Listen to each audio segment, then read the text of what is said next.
3, 2, 1.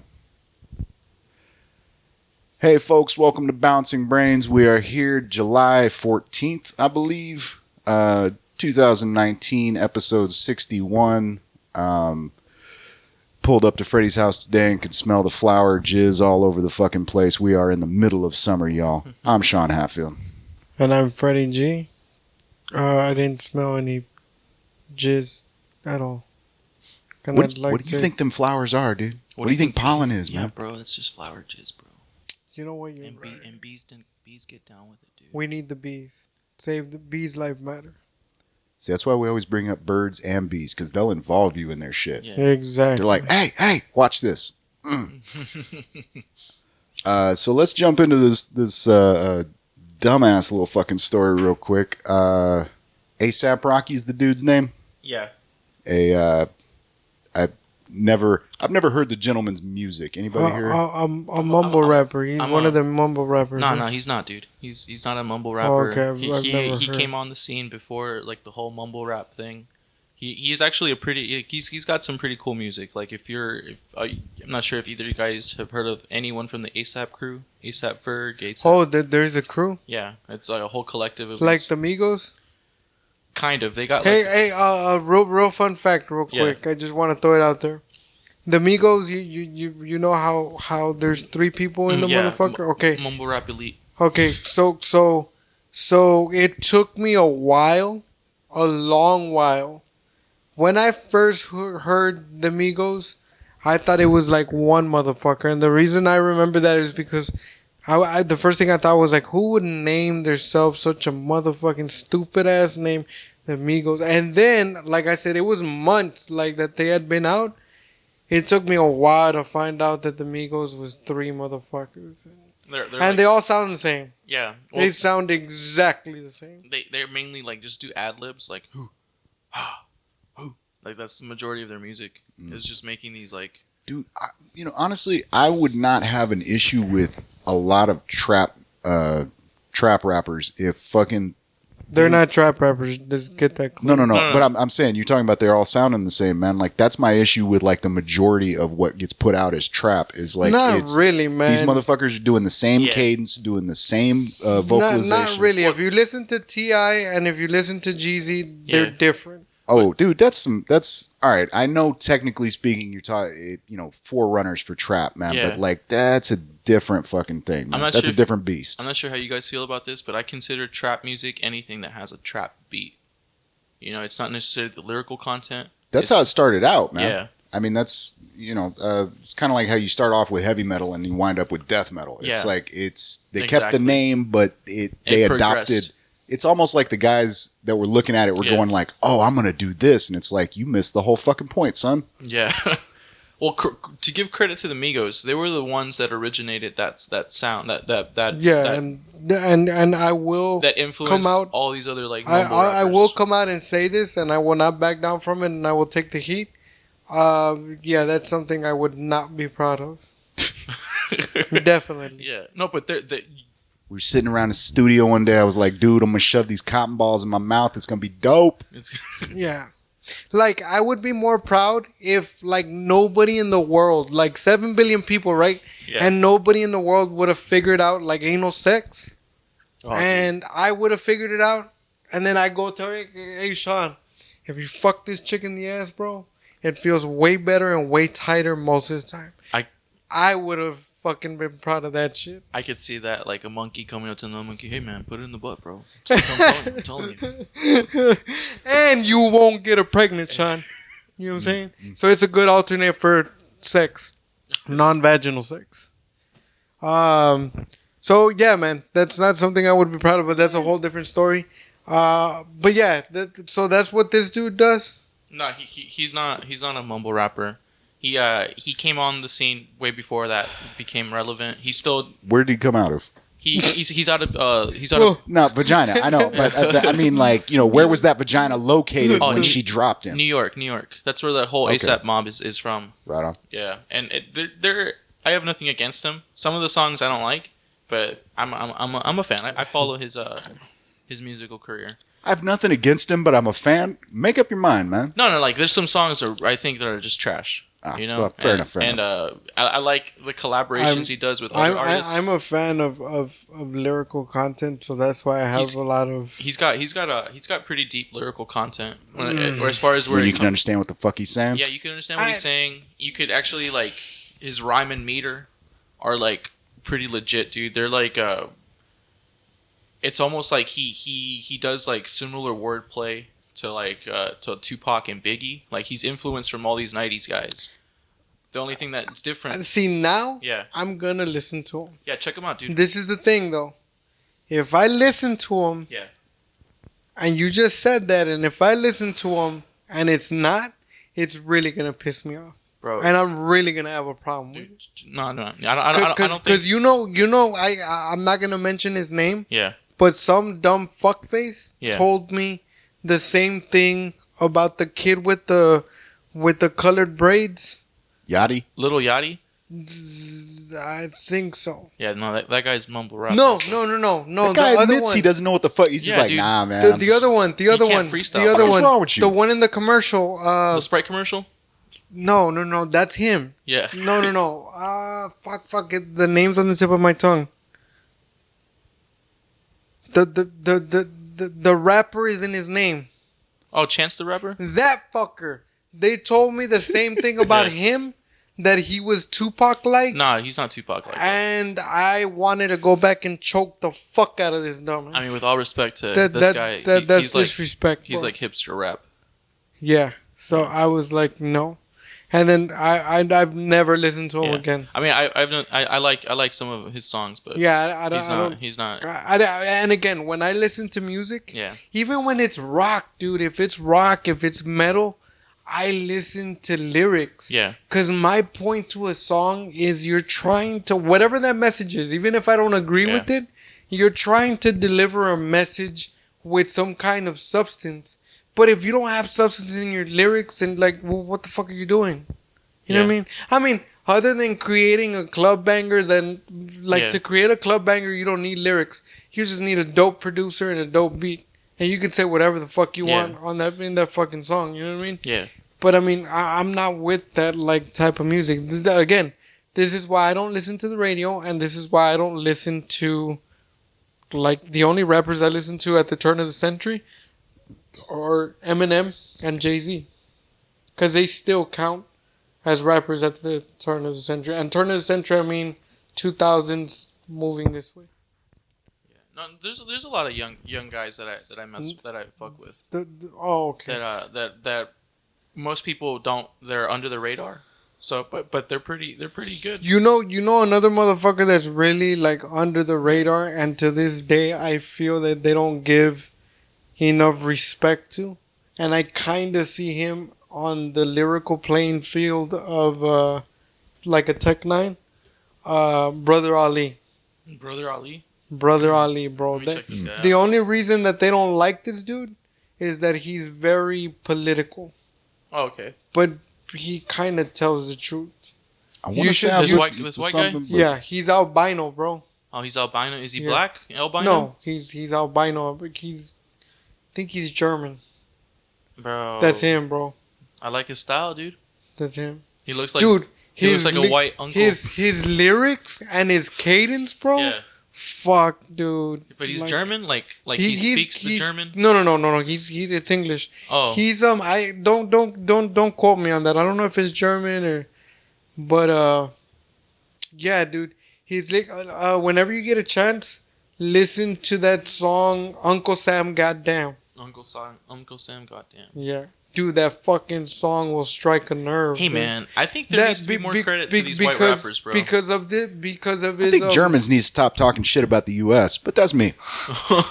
Because of his lyrical content, this guy will not be played on the radio.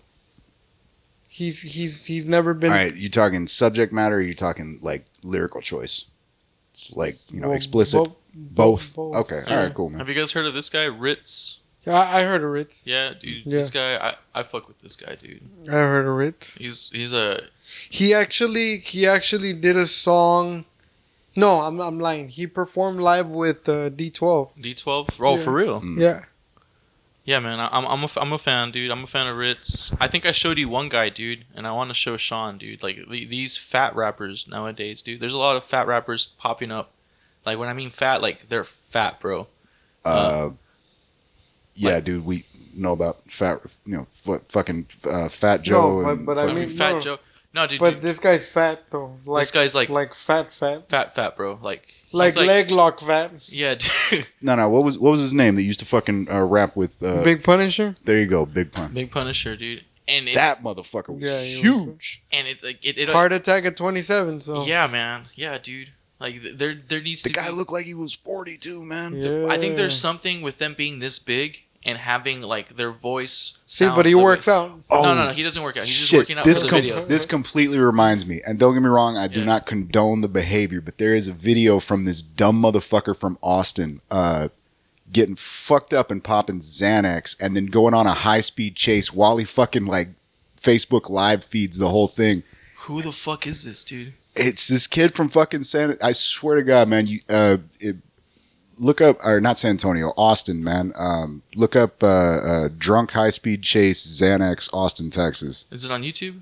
No, like I said, man, I was going down a rabbit hole of fucking World Star Hip Hop last night, and I was, dude. Here's the thing: as soon as the dude started like fucking, like he showed the pills, showed his pickup truck, and like started talking, and I was like, Jesus Christ, I've hung out with dudes exactly like this.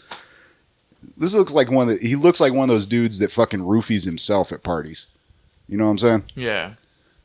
But all these young kids. Here's the funny fucking part. If you check the video on fucking World Star Hip Hop, it's him like live streaming, fucking talking shit and all this. And then the last clip is somebody else's Instagram, and you just see his truck go rolling by, 2 tires out, just throwing fucking sparks, and the cops coming by. The fucking little tag was just like, "What the fuck?" Like that one time that I saw that video that went viral on Facebook. It said this is how you know when you live in the real hood, and it was a video of a kid. He must have been like no more than 10 or 11 years old, and he's live on Facebook. Like he's going live on Facebook, and he's showing a live screenshot of his TV, and on his TV he's watching a high-speed chase going on live, right? And you can see on the news that it's his live. Oh, yeah. And he's watching it. And then all of a sudden, he turns the phone from the TV to the window. And you see the same live chase fucking down his neighborhood. You know what I'm saying? I saw that video, bro. Oh, man. Nah, dude, I'm a fan of rap that's coming out now, dude. Nah, man. The latest ones that I can say that came out and they did it right and they're still doing it right till today is Kendrick and Cole, man. Kendrick and Cole. I love those 2 kids, bro. And I shouldn't say kids because Kendrick's my age. Yeah. And I think Cole's the one that's a little younger than. You know who else is pretty good too, man? Yeah. But I wouldn't put him up there with him. But at least he's not whack. Is Vic Mensa, man. Big Mensa? Yeah. I haven't heard him. That dude's he's pretty lyrical. You guys heard that new J. Cole track? It's basically a smoke session. Yeah. No, dude. What's it called? Fuck, I don't know. A buddy of mine sent it to me. Yeah. I seen it though. But I kind of like. Okay. Yeah. Jesus Christ. Exactly. I love the mustard stain. That's like, let's keep this authentic, dog. But yeah, man, that J. Cole track, man, was like the way they set it up where it's like, it almost feels like the verses end like fucking abruptly. And yeah, man. It's like, man, shut up and pass the blunt. And if you listen to a lot of Cole's lyrics, and I know y'all gonna think I'm crazy, but the first thing I was gonna say, motherfucker. The first thing I was gonna say was like, they make sense, but really think about it, bro. They make sense. Like, they make a lot of sense. And when you think, like, when you really dissect the lyrics, like, he goes really deep into, like, deep thought into, like, in that one track. Have you ever heard that song? ATM? No, the other one. I believe it's called 1980. Yeah. That. How do you guys feel about 21 Savage, dude? Yeah, no. I heard one song, I think, and I only heard like half of it. Yeah. I was like, nah. No. You know another one that I respect a lot? Who? But I don't really like his music. I like more of his activism. Meek, bro. Meek Mill? Meek Mill. Yeah. I respect that dude so much, man. But I've heard some of it, like his new record, Champions. I liked about 3 songs on there. But the rest, I was like, Meek, you lost me, brother. You still listening to albums, man? Like full albums? Yeah. I haven't sat down with anybody's album probably since maybe 2010, man. The last album that I heard the whole thing and I loved it, and I'll tell you why I loved it so much, was Kendrick's Down. That fucking album is crack, and I will tell you why. Because again, I listen to music, so when you listen to that album from track 1 to track 14, it's a story. It's a continuous story that doesn't end until track 14. Yeah. I get you, man. I thought his To Pimp a Butterfly was like that too. Fuck yeah, dude. That's another fucking album that's crack. But within that story, dude, when you listen to it, like the first time I listened to it, I got lost. Like I got lost in thought because I was listening to the lyrics. But when you can listen to it and close your eyes, kind of like what I used to do with Bob Marley, and then not only is he telling you a story, but you close your eyes, and if you have an imagination, you can literally paint the movie in your head. Like that shit's a movie. You know what I'm saying? Yeah. You listen to any UK rappers? MF Doom, dog. I claim him as ours, man. You claim his? Are we for real? I know, but I know he's not allowed. Like he can't come back into the country. Yeah, I don't exactly remember what the whole details were, but yeah, man, Doom is Americana as far as I'm concerned. Well, he has a lot of American influence. Like you could tell a lot of American stuff from him. I like the fact that there's a lot. He ain't using British clips in his fucking. No, he's not. But I like a lot of like, especially New York rappers fuck with MF Doom. Oh fuck yeah, man! And have you guys heard of this collective? There's this jazz, experimental jazz collective called Bad Bad Not Good. No. And well, they're these college kids from Canada that started like this jazz band, and they use like a lot of hip hop influence on like their beats, and they basically make beats for MF Doom, for what was his name? Tony Spark, dude. What was the Ghostface Killer? Yeah. They make a lot of beats for like all these rappers, and it's like I think they had a project where they did MF Doom and Ghostface Killer in one. I could be wrong, but it's on one CD, and it's like it tells like almost like a story of like I'm not even sure, but it's like a concept album of some sort. Yeah. I know. Just real quick, another thing that I want to throw out to both of you, especially you, Leo, because you're real big on this investment thing. Yeah. If y'all ever want to listen to like a real investment, basically with just music behind it, you have to listen to Jay-Z's 444 album from beginning to end. That whole album is an advanced wealth building investment lesson. But listen to the lyrics, dude. Yeah. And basically, Jay's telling you word for word. It's the American Gangster album, bro. How to make $1 million. Yeah. Basically, like he's handing you the blueprint. And I love one of the punchlines. On one of the bars, he says, all right, I'm okay if you think my shit is a dime, but I just want you to know I'm giving you $1 million worth. I'm butchering it, but he's basically saying I'm giving you $1 million worth of content for $9.99. You know what I mean? Yeah. And but when you my thing is when you listen to that record from track 1 to track 14 if you bought the deluxe version, or track 10 if you didn't buy the deluxe version, but you listen to it from beginning to end, and it is one like business lesson and you could actually like learn from it. Like what he's saying in that album is like absolutely like true.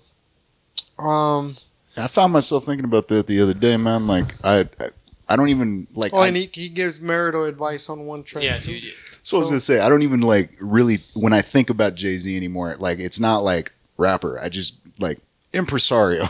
yeah, exactly, dude. Because again, this dude is actually doing something with his music. Like he actually is giving you knowledge and shit. And today, like nobody's doing that. Like nobody. Like I think he's the only one doing it at that level. Like because there's Run the Jewels, there's Killer Mike. I mean, there's basically the same thing. But there's a lot of these rappers that are trying to like. I love Killer Mike. I really do, man.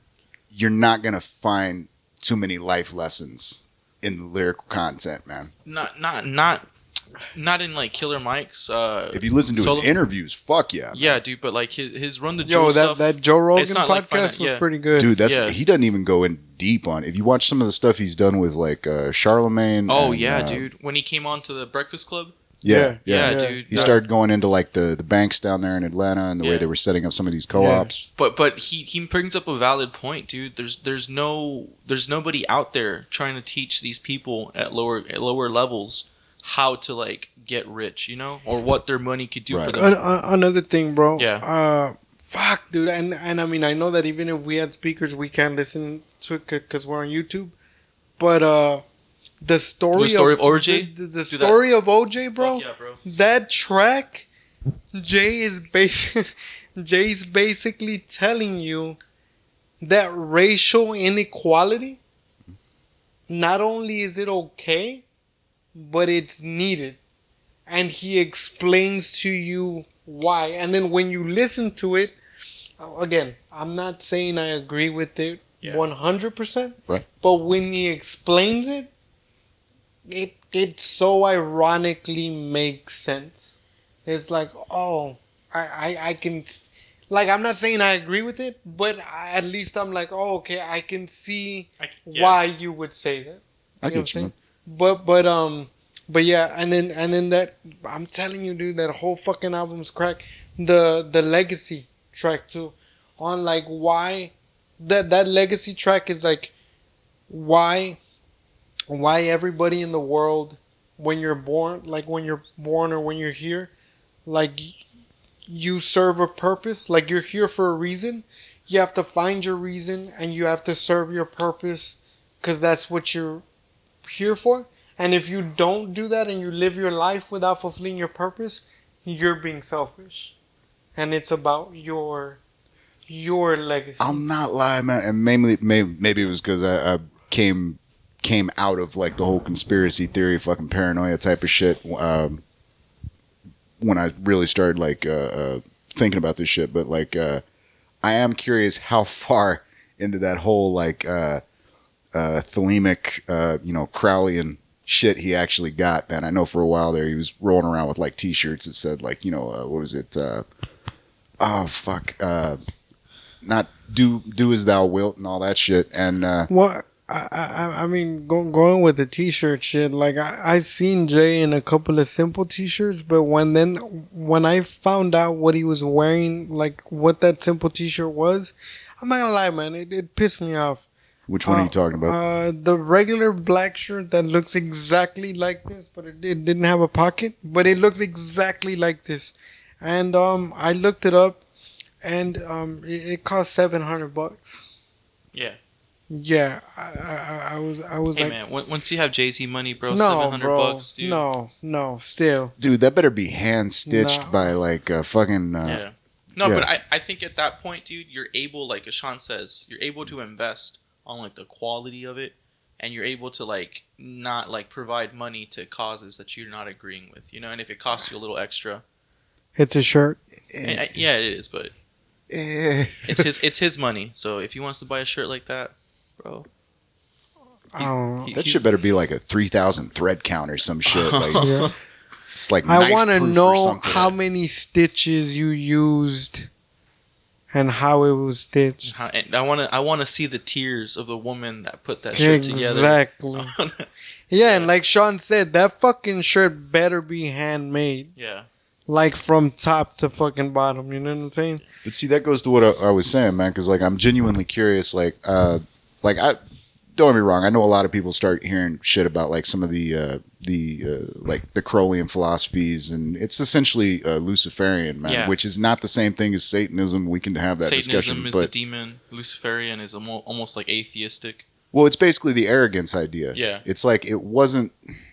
If you go back and look at where like the character of Lucifer comes from, it's I believe Paradise Lost. Yeah, and the idea that like Lucifer's sin was not so much the arrogance, but the having the arrogance plus the will to like basically bitch out God. Yeah. What the fuck did you Google? Me? Master of Occult Wisdom, Jay-Z, Master of Occult Wisdom. But see, this is what you were talking about, like the whole idea is like if you don't fulfill your purpose, you're being selfish, and that's part of the that's where like when you start talking about like Crowley and some of the because Aleister Crowley, I mean, I don't think he was an evil guy or a bad guy. Maybe he did stuff that he was way too into that whole idea of embracing the inner demon. Yeah. Now he may have come across some shit that has helped people on some level, but like definitely didn't help his ass. No. But it's almost like, you know how people believe like, hey man, you have to give this power over to God. Hey man, you can't deal with this. Give this power over to God. And this ideology takes it like, no, dude, why should you give this power over to God? Like, you're the master of your destiny, dude.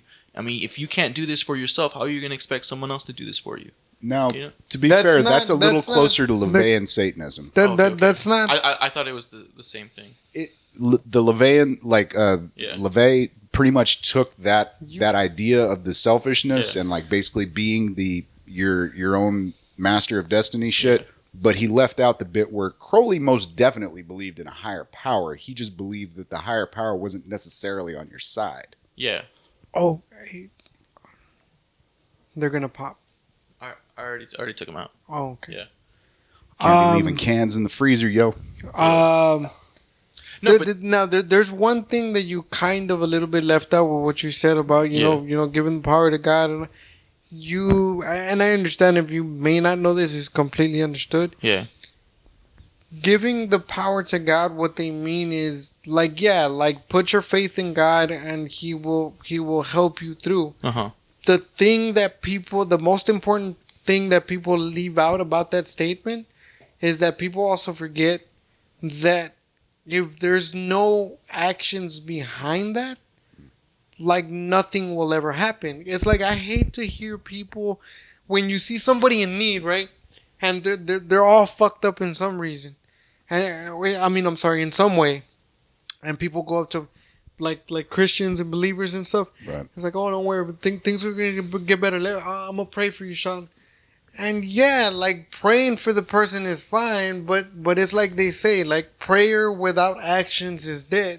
So you can't go up to somebody and be like, hey man, I'm gonna pray for you and things are gonna get better.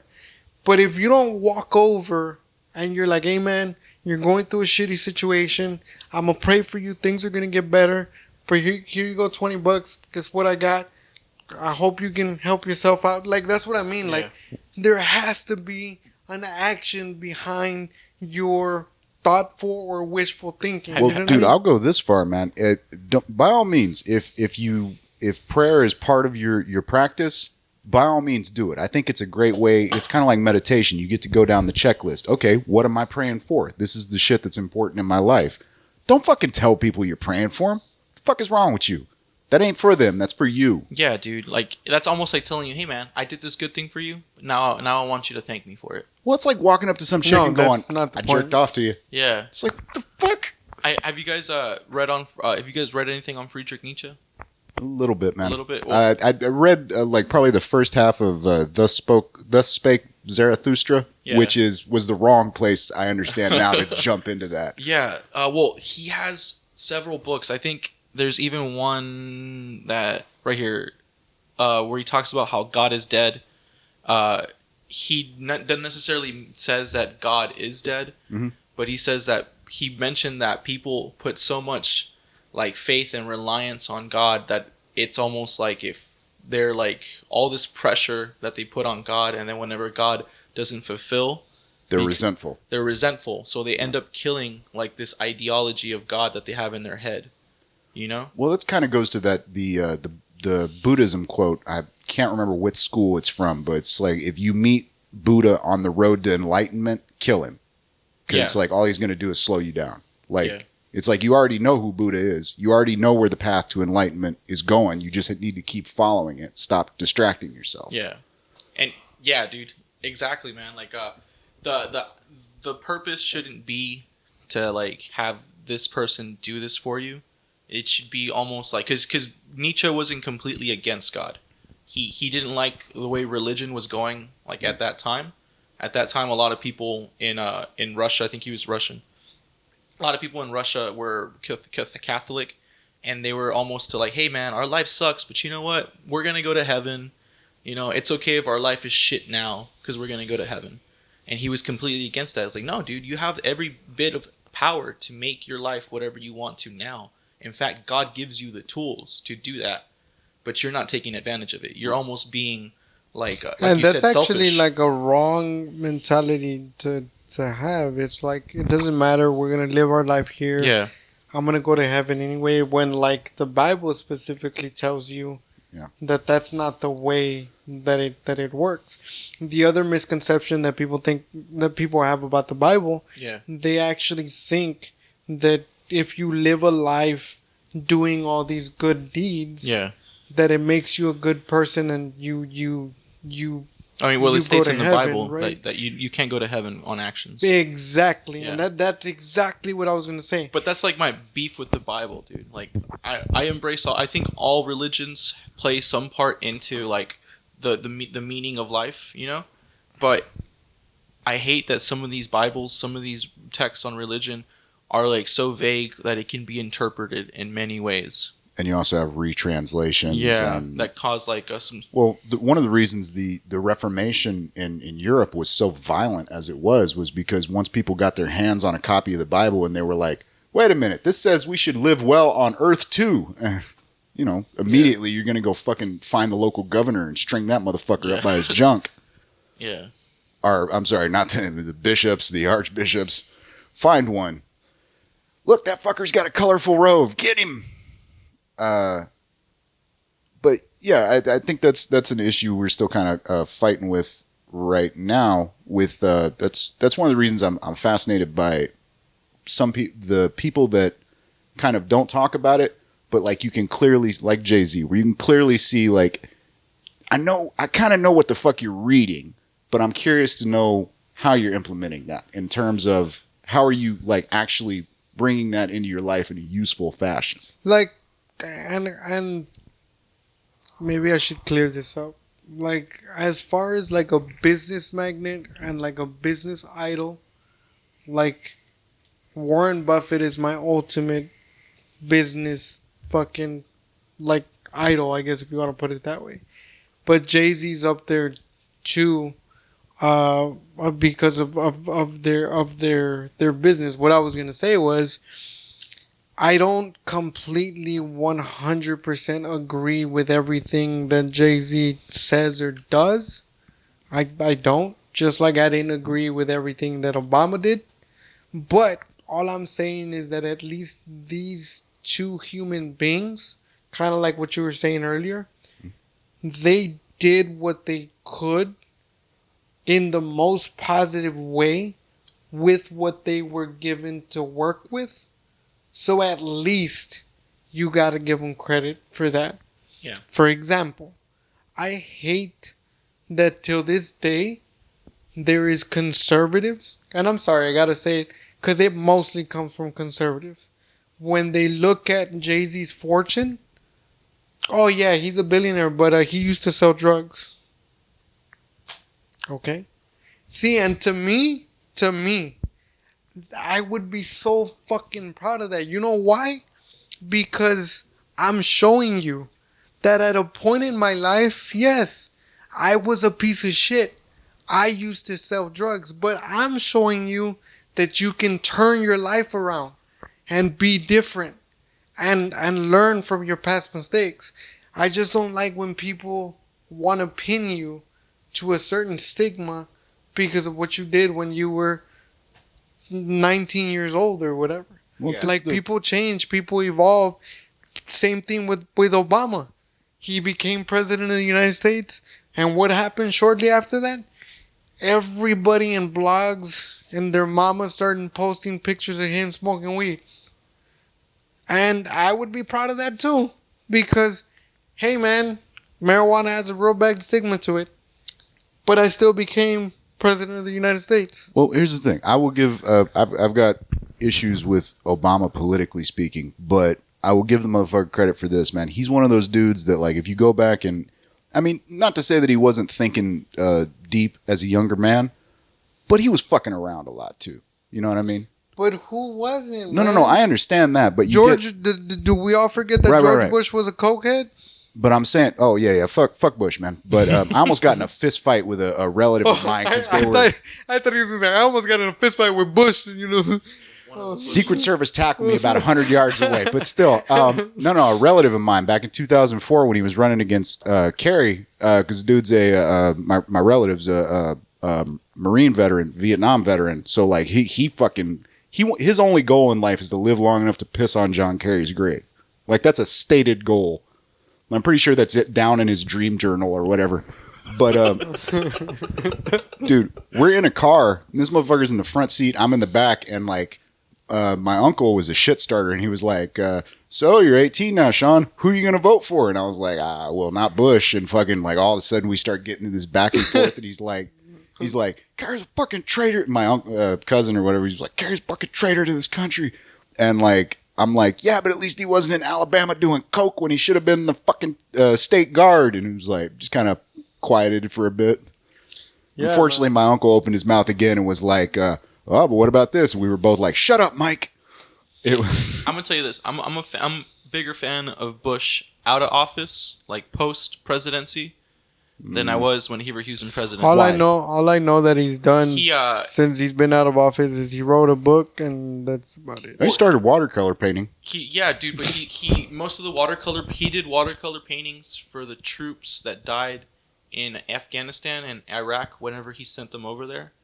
As like, and I'm sorry, and I know it doesn't make up, but the profits that he got from those paintings, he gave to the families. Donate them. Yeah, dude, and he like specifically has come on record saying that he apologizes for the Iraq War. Like he like look, my major beef with Bush, like right off the bat, but like if you want to rewind the tape all the way back to before he even took the presidency, was the fact that when he was governor of Texas, a lot of the actions he took in there were shit that we were still dealing with, like all the way up through. We're probably still dealing with some of these issues, man. And then when he left, Rick Perry's fucking ass was left over. Yeah.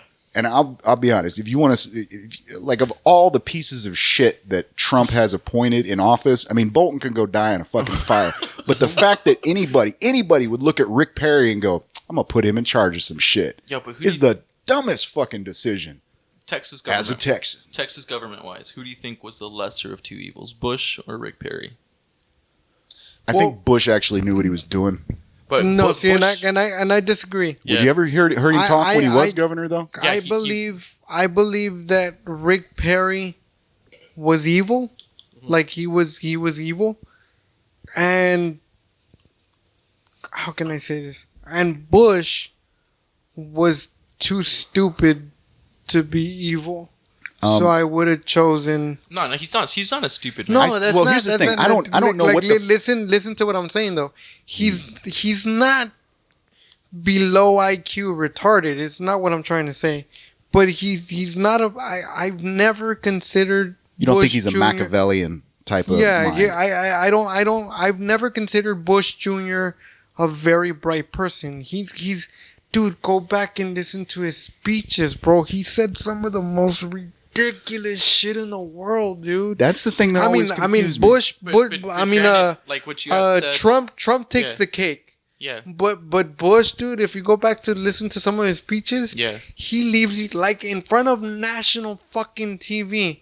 He leaves you thinking like this was the fucking president. I think that motherfucker started taking pills as soon as he got into the White House, man. Yeah, I think he because he just sounded dumber the longer it went along. When he was governor of Texas, it was like he was more articulated. Yeah, and I think it's mainly the pills, plus also once you're governor, once you're president, you have a speechwriter and you have to stick to your speech, and it's almost like you do have some input. You're not gonna give me. You do have some input, course, but you're not gonna give me that bullshit. But you're not writing. Like nobody your own walked up to speech. Trump. You get on that horse, you gotta ride it, motherfucker. Yeah, like, but that's obviously like that's someone playing into the fact that he's a Texan, because every president has. You're telling me that somebody wrote that for him? Yeah, dude. Nah. Yeah, bro. Nah. Because I'm sorry, it's a marketing thing. You caught me with that bullshit. No, it's a marketing thing. I'm 90% sure. Obama didn't write his speeches. I got that. No, but think about this. With the gaffes that Bush made, if you were the next president, wouldn't you go, get me a fucking teleprompter? Yeah. I mean, that would be one of the first fucking decisions as far as public face goes. But again, what you were saying, like, people change, dude. Dude, if I was president, I would reach. If I was president, I would read all my speeches before saying them, and if there was some whack ass shit in there, I would tell them I'm not saying that. Either you find a way to reword it or say something different. I'm not saying that stupid ass shit because it's gonna make me look like an idiot. You're telling me that you'd rather fucking look like an idiot. I don't think he thought he was gonna look like an idiot.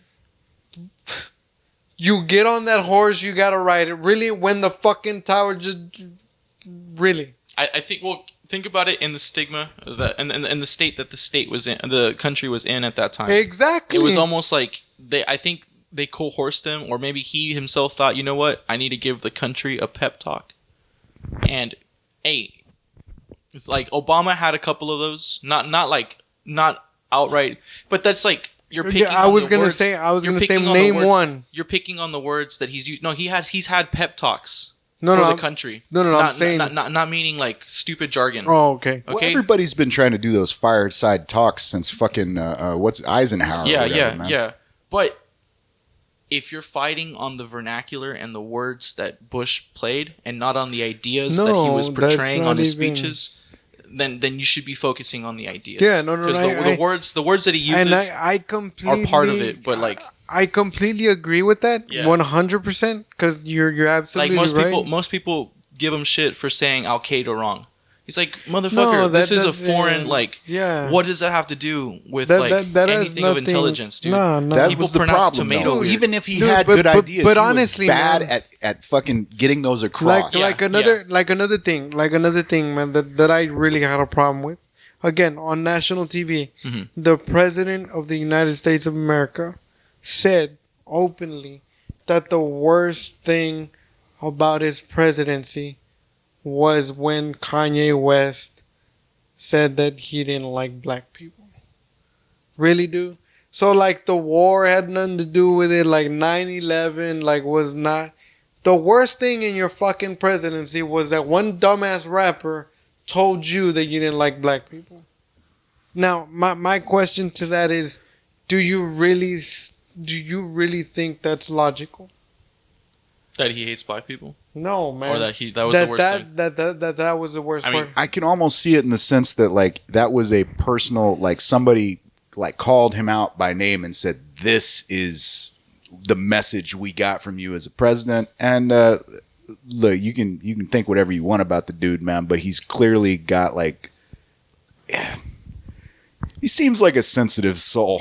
Bush? Yeah, and I'm not saying that as a positive thing. I think that was part of the issue, is why he got pushed around so much by his own fucking administration. Yeah. Man. I mean, look, if you're gonna do the whole let's jump in a time machine thing, don't aim for Bush. Aim for Cheney. Yeah, dude, fuck Cheney, bro. This motherfucker was running the country. And does anybody else still get mad when you drive by a Halliburton vehicle? You're fuck yeah, dude. No, dude. I get upset because whenever Bush. Hey man, they pay good money. Fuck. No, dude. Fuck Halliburton. Yeah. The devil's got fat pockets. I understand. When Bush was in, this is when we were talking about Rick Perry, the lesser of two evils between Rick Perry and George Bush. George Bush strategically looked out for his own well-being when he was governor of Texas. By giving incentives to companies and corporations that dealt with energy. He was involved with energy in Texas, like hardcore. because he has Halliburton. Now, keep in mind, this was also while Enron was doing their whole fucking nonsense. Yeah. Dude, I remember one of my favorite arguments ever was a buddy of mine is from California. Yeah. And he was like, Texas is all right, but California's the shit. And I was like, we had a company that would shut your power off from Houston. I was about to say, from Houston, they would flip the switch. You have a problem with Halliburton, and I was going to bring I don't have a problem with Halliburton. I have a problem with Bush being in a position of power and giving himself benefits. Look, and we're on the same side, bro. Yeah. I need you to understand that on this discussion we're on the same side. But what I'm gonna say is, if you really have a problem with that, and if you want to poke at that, yeah, let's be real and let's be honest with each other.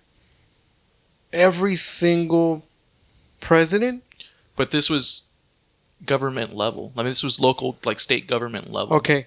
You know? So every state administration, bro, they've done the same thing. No. Look at what happened in Edinburgh, bro.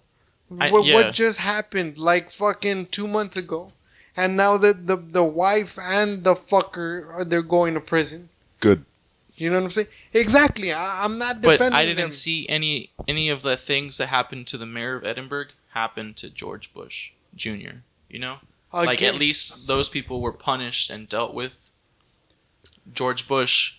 So can we agree? Yeah. He went on to be president. I'm trying to remember. Is it Machiavelli that says if you're going to tell the lie, tell the biggest lie possible or something like that? I'm not sure. It's something along that line. Yeah. But it's like, don't lie small. Small lies will get caught. Go big or go home. Yeah. So like what I'm saying is like that's my point. Like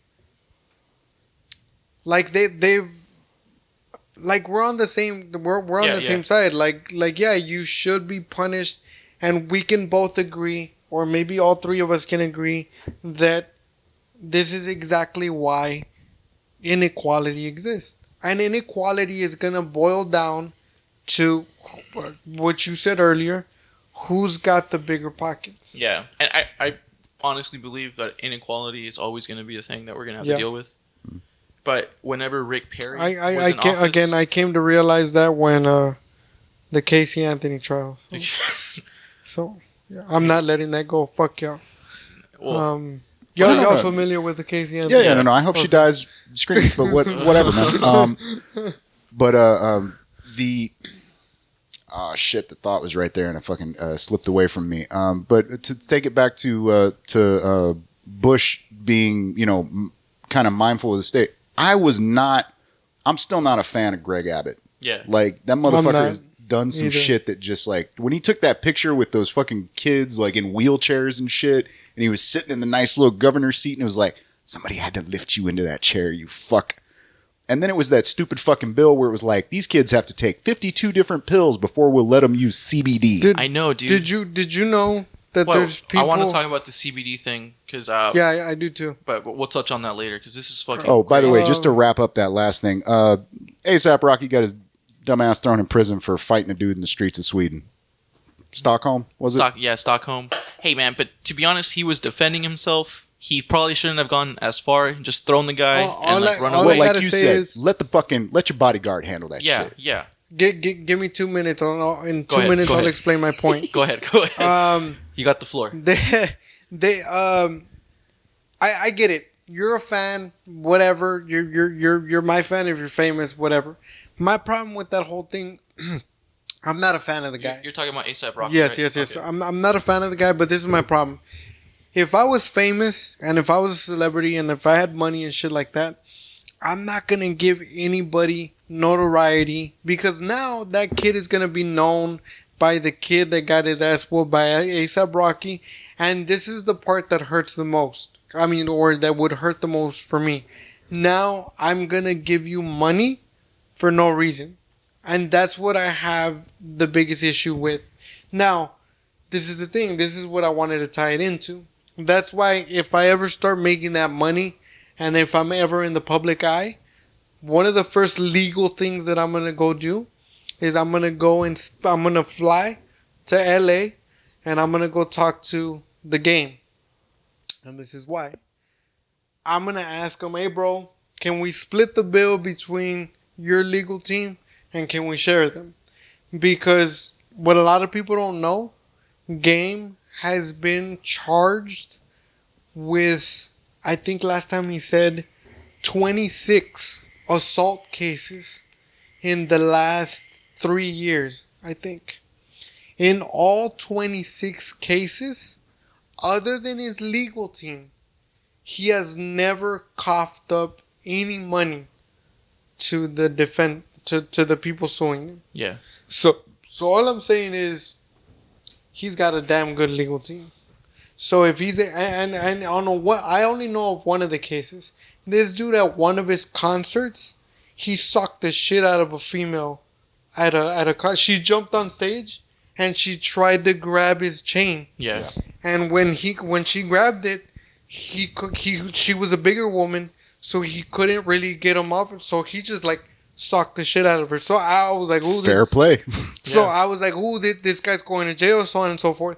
He didn't serve jail time, and according to him and one of his lawyers, he didn't give her any money either. So whoever them fucking people are, I need those people on my team. Yeah. And it looks like A$AP Rocky should call game too. If anything, I think what's his name, Jay-Z, is involved with A$AP Rocky's legal situation. Yeah, I heard about that. Yeah, because it's just since they're both from New York, and Jay-Z does a good job of like looking out for other rappers. Yeah. Like he did the same thing for 21 Savage. Yeah. Right. For the immigration But thing. that happens a lot, dude. Like, are you guys familiar with this rapper named Kevin Gates? Yeah. Yeah. Well, he had an incident in Chicago. Sounds familiar. He's a rapper from Louisiana. He was in jail for like a long time. What is it? All my shit is diamonds or something. Yeah. All my something shines because they diamonds. There you go. He's the 2 phones guy. Yeah. I got 2 phones. But by the way. Yeah. Just for the dumbass people that don't know. Yeah. Diamonds don't shine. Diamonds don't shine. They sparkle, bro. They don't sparkle either. They sparkle like diamonds are the only rock that doesn't shine. They reflect. Just so you know. Hey man, for Kevin Gates, somebody passed physics. I've never taken physics, sir. I was too stupid. I failed gloriously. I never even took the fucking the class. I didn't get that far. But this rapper was on stage, got his dick grabbed by a female audience member, and he kicked her down because he like was like, "Hey, totally like don't fucking like don't sexually assault me, like what the fuck?" And she ended up suing, and he ended up going to jail for about like a year and a half because of that.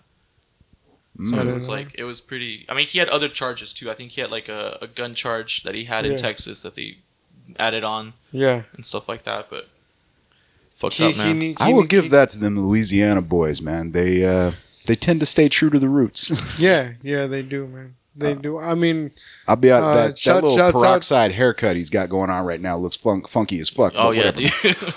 But if you listen to his stuff now, dude, he's like, I think he's gotten more meaningful with his lyrics. There was a lot of sex going on in his lyrics back in the day, but now it's more of like, it's almost like he's writing like the motivational track to his life, bro. Yeah. You ever listen to that song, Time for That? No. It's not bad, man, but he's basically talking about like relationships and shit. And he's like, if we're cool, we're cool. You want to come around, we'll be cool. Yeah. But if you're going to pull this, kind of like I keep saying, my whole issue with like ultimatums, you know what I mean? Yeah. Oh, like, okay. It's like, I ain't got, I don't got time for that. I believe one of the lyrics is like, you ask me where my heart is at. Psh, good luck finding that. Shouts out to BG as well. BG, he did 14 years in prison. He just got out. Like, who's BG? BG, he's another Louisiana rapper. Okay. He just got out. He did 14 years. He got out like 6 months ago. And again, Sean saying true to the roots. This dude went to jail because he was with his kid. And this grown-ass man, like this adult, pushed his then 8-year-old kid. And this dude just took out his gun and he shot him. So I think the dude ended up in a wheelchair. Oh, shit. So, yeah. Oh, so I may be butchering this, but the story goes that, I mean, because he has money, he had a good team of lawyers. So he was only supposed to serve, I think, 5 years. But because of his own testimony in court, he got 14. So he basically fucked himself. But this is why I'm telling you, BG's a real gangster. Because the judge told him, you know, do you realize the severity of what you did or whatever? And he was like, yes, I do. And then the judge went on to ask him something along the lines of like, do you regret it? And he said, no, I don't. And the reason that I don't is because a grown man put his hands on my kid. He's lucky I didn't kill him. And if he were to do it again, I were to shoot him again. So because of that, they give him the maximum allowed sentence of 14 years. Not the best thing to say before sentencing. Well, I mean, but I mean, that's, and again, that's what you say after they give you the 4 years and you look right at the judge and you go, and I do it again. But yeah, man. I mean, that dude was facing real prison time, and he kept true to his rule. But you gotta think about it, man. That was his kid. What would you do if well, I mean, none of y'all have kids, no. But what if a grown man put his hands on your kid? You know, on your 8-year-old kid. Hey, bro, I've come. I mean, I don't want to compare it to like a kid, bro, but I've come close to like beating someone up for trying to like slap my dog.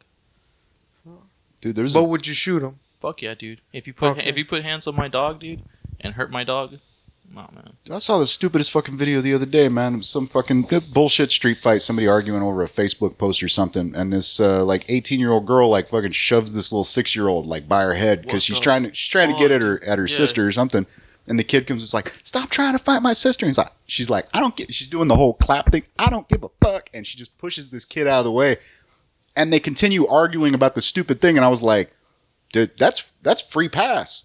Just knock that bitch the fuck out, dude." Oh man. Hey, bro. Yeah. Anyways, man, these rappers need to stop getting in trouble, bro. Well, okay, man. I'm gonna tie this back to this whole fucking ASAP Rocky thing, man. Yeah. Y'all know what's going on in Phoenix right now, right? No, what's going on? That incident where the cop. Passport thing. What? No. This was. What? This family was out shopping. They were in some dollar store. A kid walks out of the store with a Barbie doll. Like she just picked it up and nobody noticed, right? They call the cops. Cops follow them back to their apartment, pull up, guns drawn, like 3 vehicles. They're, put your fucking hands up. And the fucking chick's yelling. I'm like, I can't put my fucking hands up. I got a fucking baby in my hands. I mean, the whole thing was fucked. Oh, I think I have the footage right here. And now they're suing the city for like $20 million. They've had, and here's the fucked up part is like now that all this stuff is coming out, like don't be wrong, the cops were completely fucking wrong. Yeah. Come to find out, these people also kind of pieces of shit. Wait, what? I didn't understand your statement. The couple, like they were literally in the store to fucking like shoplift. That's why they were there. Like it was. So why were you saying that the cops were wrong? Look, the cops were wrong because, dude, the way they pull. If you look at the video of them pulling up on this couple, dude, it's guns drawn for a fucking Barbie doll. They don't know anything about. Like, I think this dude shoved. Well, that's how they killed that guy in New York for stealing a sandwich. Dude. The homeless guy. And then the cop's defense was that he thought that the sandwich was a gun. When he knew that the reason that he was after him is because he fucking stole the sandwich. Yeah, dude. Right. So, bro, but I don't know, man. Dude, but here's the thing. Now the community there in Phoenix is rightfully pissed off at the fucking like the cops and all that shit. Yeah. But they're basically having a fight with the city over a legitimate cause, but like Freddy was saying about like you're giving credit, you're basically going to give these people money. They're suing the city for $20 million. This couple. Yeah. It's like fuck, dude. Like seriously, that's why cops need to be restrained because if they escalate situations, all of a sudden it goes, okay, they're assholes, but y'all are a fucking problem. They're an annoyance. You know what I mean? And let's. And when I say this, I'm trying to give credit to the police officer. I'm really trying. I can see you sweating, Freddy. Because these motherfuckers, man. They make it hard, man. Look, listen. I'm even choking on this. But to a police officer's defense, you can't forget that you are a trained human, allegedly. Now I gotta say that shit because there's some people that are saying that they're not trained. Right. So allegedly, you're a trained police officer that supposedly knows how to handle these situations under pressure. Right. So, with that being said, when you find yourself in these real situations, your shoot first, ask questions later should not be your first fucking approach. Not for a fucking sandwich, not for a fucking the Barbie doll. I don't give a fuck if they were there shoplifting, fine. But you're telling me that you have to use forcible force for a fucking Barbie doll, really? Like, you understand what I'm saying? And I'm not gonna, and I don't want to go down this rabbit hole, but this is the last thing I'll say. I've never seen, and I will say this, and I'll take the heat for it. I've never seen a white person placed under arrest the same exact way, and I mean physically and all, as a black person or a minority been placed under arrest. You're not watching enough Cops. No, dude, yeah, there's some rednecks that get fucked with real bad, dude. Again. I don't think it's a matter of color. Like, if you watch Cops... Sometimes it is. Well, sometimes it is, but I think the majority of the time, it's a matter Motherfucker, you been to Mississippi? I was stationed in Mississippi, dude. Okay. Gulfport and Meridian. We've had that conversation. They are way too comfortable with their own fucking beliefs. Yeah, so, that's what I'm saying, man. Like, but anyway, my point is, you're a trained human being, and by you doing this kind of shit, it shows that you are no better than the fucking person that you're supposedly trying to correct. You understand what I'm saying? Yeah. So that's my only issue. I mean, with like this incident that we had here locally. This is the last thing I'll say. But you demand respect. But you demand respect because you have a hat on and you have a badge. Fuck you, bro. I'm sorry, but fuck you. I've never had a cop point a weapon at me, but more often than enough that it has affected my view on the police, man. I've had conversations with cops, and when they deem that I'm being disrespectful, you get that little gun on the hand on the fucking that shit scares you, bro. It pisses me off. I mean, don't be wrong, it scares me, but like that right there is escalation. That's basically telling me.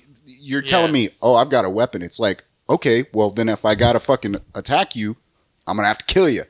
You know what I mean? Oh, yeah. As opposed to like, I mean, all right, you can say what you want about like, say the English method for law enforcement. Where they use batons and they don't use any guns. Well, also the whole fact that like they don't even trust their own citizens with fucking screwdrivers and pocket knives. Oh. I mean, dude, for years, Corpus Christi and San Antonio were just... The whole fact that they had, and this is one of the reasons I've eased back on my disdain for Greg Abbott, is because he's slowly putting these laws into place that are, I know granted, if somebody commits a crime with a weapon, yes, they should be punished to the full extent of the law, but we're at 1 hour. But denying your citizens the right to have a defensive tool, or just a fucking tool, man. Like in Corpus Christi, man. Yeah, I don't have a problem with that. You used to not be able to have a locking knife or a knife that was over like, I think it was 2.5 inches. And I was like, what the fuck are you going to do with that? Yeah. Pare your nails? Get the fuck out of here. Well, if you look at the laws here, like here, there's laws in place where it's basically leaves it up to the citizen. You police yourself, you know? And it's happened to work. I mean, there's been a couple shootings in schools here, but not compared to like other parts of the country. I know I shouldn't take joy in this, but like one of the things that like, it's kind of like that incident in Scotland where the guy tried to bomb the airport and he like, I think he fucked up and crashed, but it didn't blow up. So the security guard just came up and fucking kicked him in the nuts. Oh, fuck. And like the Scottish were like, yeah, that one, they had a basically, you know, I'm trying to remember what it is, like a Draw Mohammed contest or something. It's something up near Arlington. And basically a couple dudes rolled up out front trying to be all fucking Al-Qaeda, and they got shot. They rolled up, they pulled out fucking weapons, they got shot. Fuck yeah, dude. I mean, don't get me wrong, as a human, I'm like, oh, loss of life. As a Texan, I was like, yeehaw, motherfuckers. Yeah, dude. I don't know, man. It's kind of tricky right now with all this the stigma on cops. I think there's a lot of good cops out there. Yeah. But I think there's equally, or maybe less now, but I think there's bad Dude, cops out let's there. put it this way. The good incidents I've had with police officers stick out in my mind so clearly. I can still recall the faces of the exact officers that were doing their motherfucking job. Well, when I got arrested for possession of marijuana, right? And the cop that you sure you want to put that out there? I'm not putting my face. It's okay. It's okay. But anyways, said your show name of hands. Who's times. been arrested for possession? Well, anyways, the cop that was handling me. I mean, he was. I broke the law. Yeah, he was very respectful. He was nothing but nice to me. You know. Granted, I wasn't supposed to be doing what I was doing. I was in my vehicle. I had crumbs of illicit substance all over my jacket, and it was all over the passenger seat. And I had it wasn't even. Damn, bro! Were you learning to roll at that time? No. Well, I got scared because I was rolling while driving, and then the cop lights came on. So I'm like, fuck, you know. Okay, I got you. So I So shove maybe everything. you got them loose blunts or something. Like, Dude, if it's falling out the back end, you didn't roll it right, dog. Oh, dude, it scared me. So he pulls me over. He asked me what was that on my shirt, and as soon as he told me that, I was like, I'm not gonna lie to this guy. I told him the truth. Like, hey man, this is weed. And he's like, okay, is it weed on the passenger seat too? And I look at the passenger seat. I'm like, oh fuck. I'm like, yeah, that's weed too. Oh, fuck. so he was like, all right, man. Look, I'm gonna have you step out. I'm not gonna arrest you. He was like, I'm not gonna arrest you yet, but I'm gonna put you in handcuffs just to detain you for my safety. And he was at least they told me the same thing. Yeah, he at least explained to me like, hey man, I'm gonna put you in cuffs, but it's for my safety or whatever. Like, oh, is there? All right, dude. I'll comply, dude. The guy was talking to me nonchalantly while he was searching my car. Like, hey, man, he was telling me, like, dude, I can't wait till Texas legalizes it, because once they legalize it, I'm going to motion for the police union to have us smoke off-duty. And I'm like, bro, you're arresting me for this, and you're telling me this right now? Like, dude, like... I would have been like, you know what would really put, like, some real believable action behind that? Is if you just let me go, bro. Well, he was really cool with me. I mean, I broke the law again, but he was like, hey man, I'm just gonna throw this out, and we're just gonna call this a paraphernalia charge, right? And I was like, what? And he's like, right? And I was like, oh yeah. So I was like, cool, dude. Like, if I honestly believe there's been times where I've had cops pull a gun at me because of like a house party or whatever, and that fear of like dying instantly like hits me, and I'm like, dude, I'm just gonna get to the ground, listen to whatever the fuck this guy with the gun has to say. Yeah. And I mean, I've seen a lot of videos where people don't comply, you know? Yeah. And it's like, hey man, at that moment, dude, the cop doesn't know what the fuck is going on. Let him just assess the situation. What's the big deal? Like, it'll hurt your pride if you just like, you know, listen and fucking go down. But dude, compared to your life, your pride is nothing, bro. You know? Yeah. Put your hands up, fucking get down. I haven't done enough reading into it to exactly know where it came from, but at some point they started doing that, you know, voice of command bullshit. Yeah. You know, and it works in certain situations. Don't get me wrong. If some motherfucker is doing some dumb shit and you come up on him and you're like, freeze, get on the ground, motherfucker, you know, hands by all that shit, great. But if the motherfucker sees you coming, your best bet is to just keep it cool, man. Yeah, dude. De-escalate the motherfucking situation. If the situation's already escalated, by all means, come in hot. Yeah, like two wrongs don't make a right, bro. Two hotheads are just gonna fight. I agree, but like and I've always said this. My only issue is like, don't ask me to do unnecessary shit. Like that guy in Progresso that was like, hey man, pull down your pants, let me suck your dick. Pretty much. Well, but no. Yeah, But well, there was that incident. I believe it was in Arizona again, man, where the guy was in the hotel and the cops came and then they were like, you know, down on your knees, hands behind your head, now crawl all the way over here. And the guy's going, and it's like, don't reach for your waist, man. Fat dude, no belt. He reaches back to pull up his pants while he's crawling towards the cops. They were like, he's going for a gun, and boom, shot him, dude. And then that fucking pig had a goddamn, you know, fucking, Born to Kill or some bullshit written on his... Oh, dude. Fuck that guy, bro. Really, most definitely. Most definitely. There, oh, dude. Dude, that's one of the reasons where when you hear this shit about like they're doing, there's a recent investigation, journalistic investigation where they were going like, here is like, our police forces that seem to be actively harboring, racist pieces of shit. But you gotta, some tattoos, that are just like for show, and then some tattoos, that like this guy really means this shit. Like, for example, one of the last times that I was locked up, I was there in jail, and we were in the holding cell. And before, for the motherfuckers that never been to jail, before you get put into your individual cell, you get put into this big ass tank with like 20 or 30 people, right? Yeah. So I was there, whatever, and I was with this dude. He was the only other Mexican there, and I like, regardless, I keep to myself. The couple times I've been in jail, I always keep to myself. It's always easier that way.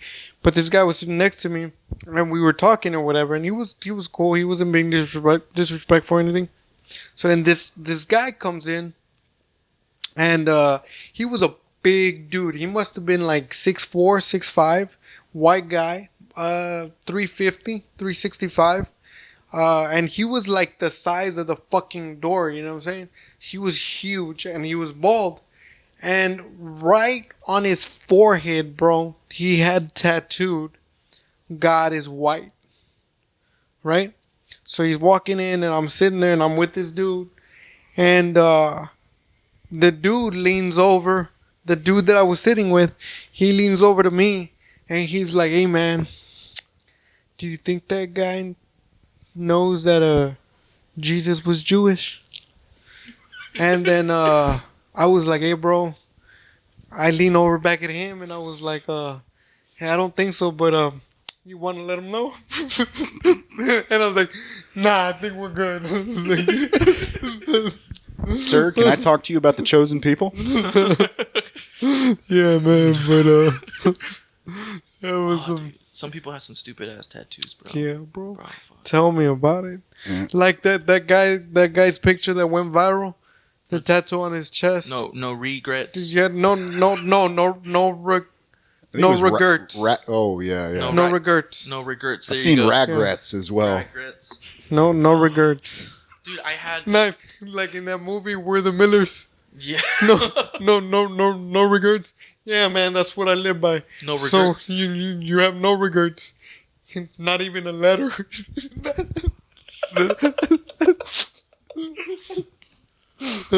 Maybe he was trying to say that he doesn't throw up often. Maybe. Yeah. Maybe we're wrong, you know what I'm saying?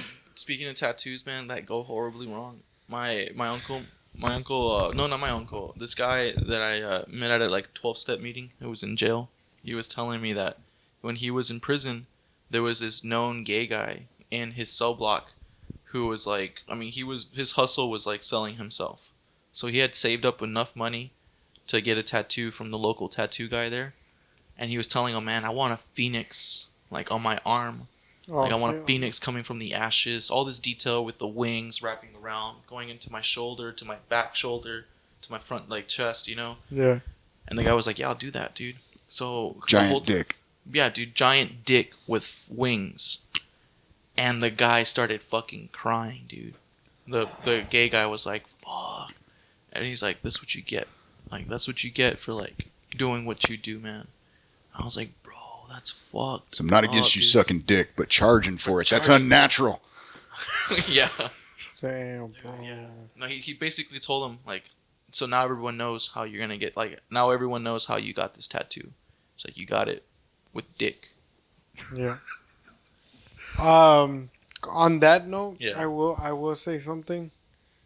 I'm still not gonna say her name. I was like, I don't know her or talk to her anymore. But I knew of this female that we all know them. Like she got around. She was a hoe, you know. Very friendly. Yeah. No, but she was a hoe. She was the local neighborhood hoe. So and she knew it.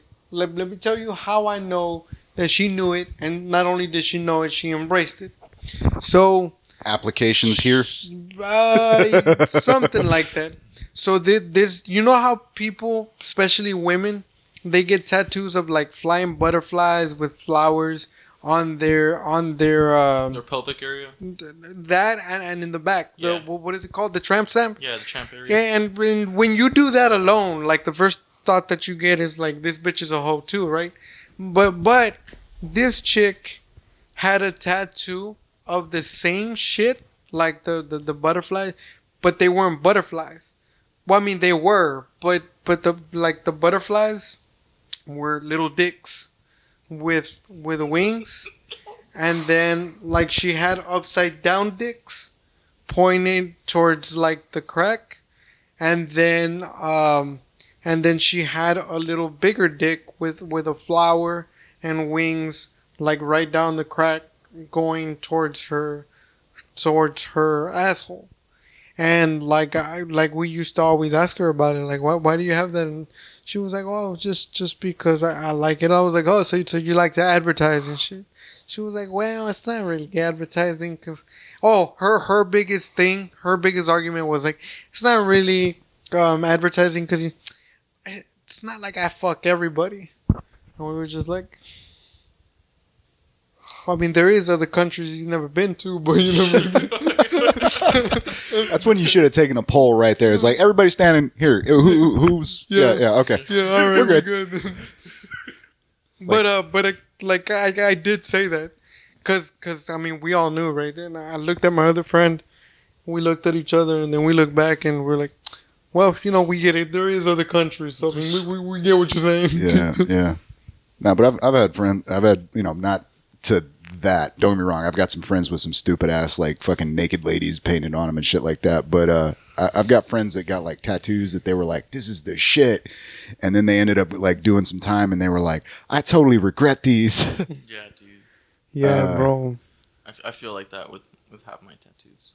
Oh, dude. You were saying about. Do you have any tattoos? Yeah, I've got a fucking 3-leaf clover on my ass, and then like fucking not on my ass. Oh, I was about to say on your ass, like, bro. Oh, that's fucking. I mean, I regret that too. I was about to kiss my Irish ass. No, I've got a. I was gonna say the most outlandish shit as soon as he said that. Yeah. I was about to say, damn, Sean, that's gangster. If you're proud of that, bro.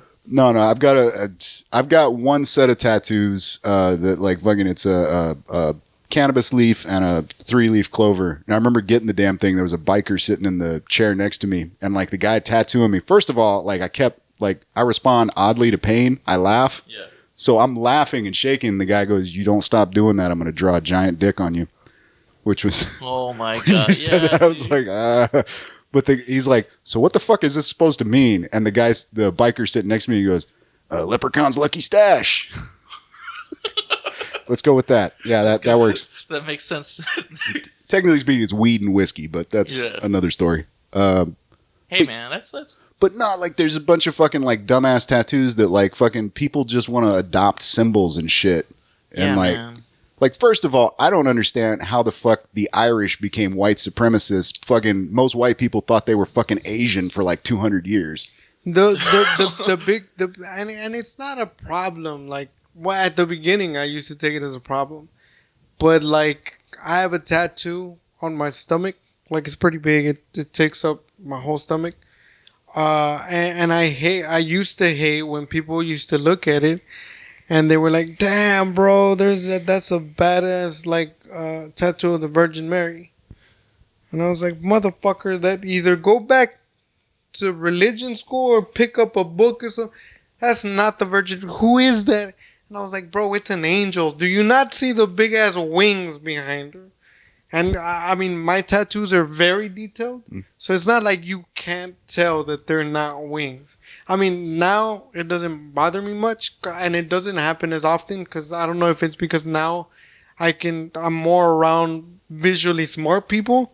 But yeah, they can tell that it's a fucking like that it's an angel. Yeah. I want to thank you right now, Freddy, for never walking around me with your shirt off. Just, I mean, don't get me wrong, I'm sure you got nice tattoos, but thank you for never doing that. Oh shit! I don't know why I would do that, but I don't know why the fuck people are seeing your fucking stomach tattoo. I but was at a pool party. Oh, okay, that makes sense. Yeah. I don't know, dude. I should have said that first, man. Yeah, you should have. I think there should be an age requirement. Thought maybe he was standing 18. around the office just lifting his shirt up, going, "Check this out." not where we work. Yeah. But at the I used to work at a call center. Right. And Where you wear crop tops. No. I used to work at a call center. Short cutoffs. And a manager, and I will throw this out there because she was a manager. A manager made me do that. What? Yeah. She made you disrobe. She made not made, but she was like she's like, really? Let me see. And I was like, well, like right here? I mean, I was in her office. It was just me and her. Dude, that is a missed opportunity. Tits for tats. Well, or hey, bro, that happened like later. You know what I'm saying? But what I'm saying was, like, we were at the office. Like, I was in her office, and she was like, "Let me see," and I was like, really? Like here? And she was like, yeah. And I was like, I literally told her, I was like, this is exactly what I said, dude. And I had never called her dude before. I was like, dude, we're at work. And she was like, yeah, but there's no cameras. Just, I'm curious. I want to see. And I was like, well, can I see yours? And she was like, yeah, but I can't show you here. And I was like, well, then what's the fucking difference? And she was like, well, because I would have to show you my tit. This was a whole settlement case that you missed out on, bro. Come on, dude. Well, but dude, she was hot. Huh? And then, I can put it out there. Yeah. I can put it out there now because I don't work there anymore. Sexual assault is still sexual assault, and you were a victim. Thank you, sir. But then I'm gonna say something how that's gonna change your mind right about now. So we was a willing participant at this point. We don't work together anymore, and now she's married. But like I ended up fucking her. So, but that was way later after we stopped working together. But yeah, then she had a tattoo on her tit, and yet. So to answer your question, yeah, I was in her office, and she was like, just lift up your shirt and let me see. So I did show her that. And then I told her, I was like, I also have one on my penis. She was like, no, you don't. And I was like, yeah, I do. And she was like, only one way to find out. And then she was like, what is it? And I was like, oh, I got my whole philosophy on my penis. And then she was like, you must have a small ass philosophy. Oh man, it's that joke about the guy who's going on vacation. So he is going to Jamaica on vacation, and his girlfriend's afraid he's going to get some strange pussy. So she makes him get her initials, WJ, on his dick. He goes into the urinal at the airport. He's taking a leak. Dude walks up next to him. And he catches a glimpse of the dude's dick. Also says WJ, and he's like, "Oh, your girl fucking paranoid too?" And he's like, "Nah, man." And he stretches it out, just says, "Welcome to Jamaica." Yeah, that's fucking bad. You ever heard that one before? No, man. Bro, nah, man. That's like one area I wouldn't tattoo, dude. I got a fucked up tattoo in Thailand. Like, I have some ridiculous. I have a cat, a kitty cat, and I have a retarded ass dinosaur. Okay, this is what I'm saying, dude. They should make you like wait until like 28 or 27 to get tattoos. But I got the one that I hate the most is this fucking. Did you already understand? Yeah. That these are technically not removable. Yeah, no, I understand. You understood, but I was young, dude, dumb, and drunk. That's still not the. Dude, I was 17. Yeah. I'm probably one of the few people that I can say this in the world. Yeah. I was 17 when I got my first tattoo, and it was professionally done. I've never gotten shit like fucking not professional because I'm afraid of diseases. Anyway, I was 17, bro. I have 15 tattoos, and I am 32 now, and I regret none of my tattoos, and I'm not afraid to show any of them off. Yeah. But the reason being is because every tattoo that I have actually has a meaning behind it. Yeah. Like a real, true meaning behind it. Nah, dude. I was young. I was given money by the government. I was getting drunk in foreign countries, and I just thought it was cool to get a tattoo in a third world country. Kind of like The Hangover too. Yeah, dude, kind of like that. Well, as a callback, like we did that episode with Jake Yarbrough, and it was like this is a perfect example of universal basic income and why it would work. You, not so much. Yeah, no, dude, no. Yeah. You give me money and alcohol, dude, I will do stupid stuff. Oh, yeah, no. And this is why universal basic income should be limited to people that actually have a job. Yeah, there should be like a maturity test. Yeah. Along with like universal basic income. Yeah. Andrew Yang, I hope you're listening. I disagree. If you're given $1,000 a month and you're still dumb enough to run out of cash without taking care of your basic needs, that's the litmus test. Yeah. If at the end of the month, you should be given a 3-month grace period. Again, I love the rule of 3. 3 months. If at the end of those 3 months, every month, you're like, hey, bro, can I borrow? Hold on. And you have a job. Because you have to understand, bro. Right. $1,000 on its own, you still. Oh, no, I'm talking basic needs. Man. Yeah, that's what I'm saying. So as long as you have like a regular job and you're getting $1,000, if at the end of those 3 months, every single month, hey, Shauna, let me hold $20 real quick. I ain't got no gas, man. Like, then, yeah, that's the test right there, bro. You give me that money, get yourself a job, go back to whatever. Yeah, because you wasting that money. Dude, if I was given $1,000 like a month, I guarantee you my comedy career would be bigger by now. There's a lot of things that I could do with comedy and with this podcast that are holding me back because of the lack of money. And I'm talking about marketing, bro. Like marketing. Because I'm learning so much now, like along the marketing side. But let's keep it real. And we've all faced this struggle.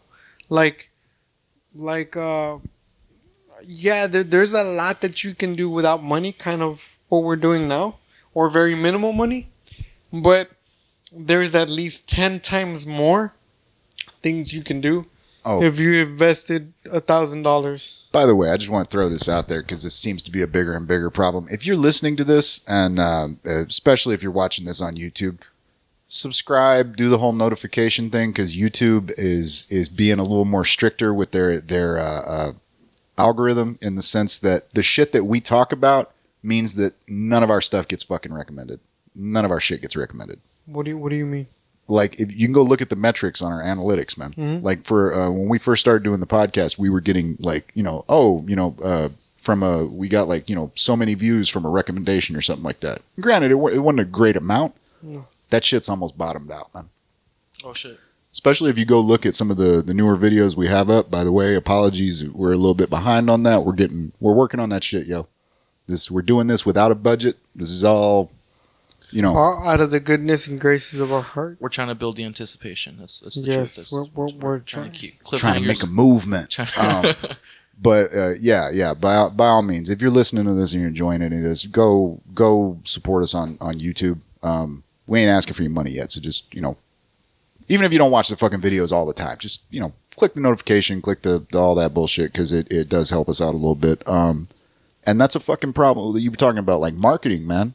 There's that shit that just happened with Facebook where they fined them $5 billion, I think it was. Yeah. And if you hear $5 billion, you go, holy fuck, that's crazy. But then I'm trying to remember who it was wrote an article, and they were like laying out the numbers that Facebook does. That's not even a quarter earning for them. So like more and more. What do you mean exactly by that? That's not even a quarter earning. Like the money that Facebook makes from like off. So it's more? They make like $22 billion like a quarter. Okay. It's ridiculous, man, how much fucking money they make. Yeah. And like, anyway, every time I get one of those fucking little emails going like, hey, here's $30 to do a Facebook ad. Just give us your credit card number. Get the fuck out of here, Zuck. Take that shit. Go back to China, son. Yeah, it's been lingering on my Facebook account, my business one, for a while now. They keeps telling me, you have a free $10 token, create an ad. Right. And I keep like ignoring it. I was like, no, fuck that. Don't be wrong. I've clicked on the links a couple times, but I said, they want your fucking credit card number. Don't get me wrong either. I'm not gonna completely shit on them. I've created a Facebook ad for when I initially started my business Facebook page, and I paid like $15, And I'm not gonna lie, man. Like, and then you get to choose your region, and of course, I chose locally because I wanted to keep it locally at the time. And I'm not gonna lie, man. My audience grew from like 20 to about 70 in like 3 days. Don't get me wrong, man. So, I've heard that story over and over again. And then to just kind of test it, because I didn't want this shit to be like fake accounts and all that other bullshit. I did literally, to every new subscriber I got to my page, I would literally go to their page and send them a message. Right. And be like, hey man, thank you for the follow. I do comedy. It was something real short. Thank you for the follow. I do comedy. If you ever need anything, feel free to reach out. And then I would put in big caps, please reply to this message just to make sure you got it. Like a lot of them, some took a while, but a lot of them would reply right away. And then the ones that would reply, I would just very what do you call it? Not generously, but I can't think of the word. Very, very generously, I would ask them, like, how did you find me? And he's like, oh, it's because I'm in. And that's the other thing that I like. That everybody would start out by saying, oh, it's because I'm really into stand-up comedy, and you came up on my recommendations. So I just decided to follow you. And so a lot of them came that way. So it does help. I just honestly think that $15 a day is a little bit too much. Here's the thing, man. I totally get it. The subscriber count, you got more eyes on the page and all that, man. But I've talked to numerous people that like they've got, multiple hundreds, maybe 1,000 fucking people on their following their page. None of that translates into, at least the people I'm talking to. Maybe I'm not talking to the right people, man, but it doesn't translate into ticket sales. It doesn't translate into fucking, Oh no, but you also got, and again, I'm not defending Facebook, because I do believe they do a lot of shady shit. But you also got to remember, man, that a lot of that shit, unfortunately, is gonna come from us. What I mean is, like our. And I'm not saying us together, but like, for example, on your shit, if you're trying to sell somebody or anybody that's trying to sell anything, right. any kind of product, that's only really going to come from your actual push. This is why I love Gary Vee. I really do. His marketing tactics, his energy, all that shit. But one thing that I'm really against that he promotes a lot is when he promotes that you can start making money today from your Instagram account. That is, I feel strongly, genuinely not true. Because not unless you have a large following and a website and an actual product and faithful followers will you start selling shit. And besides, every once in a while, somebody will post their dick in a hot dog bun and you're like, fuck, they got way more likes on that shit. Exactly. And now the other thing about Instagram, dick in a hot dog bun.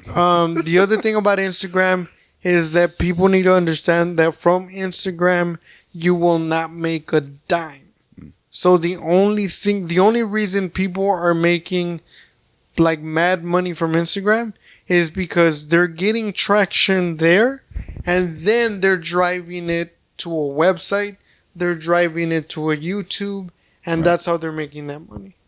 So if you have 4 million followers on Instagram, but you're not taking them anywhere else, you're not making any money.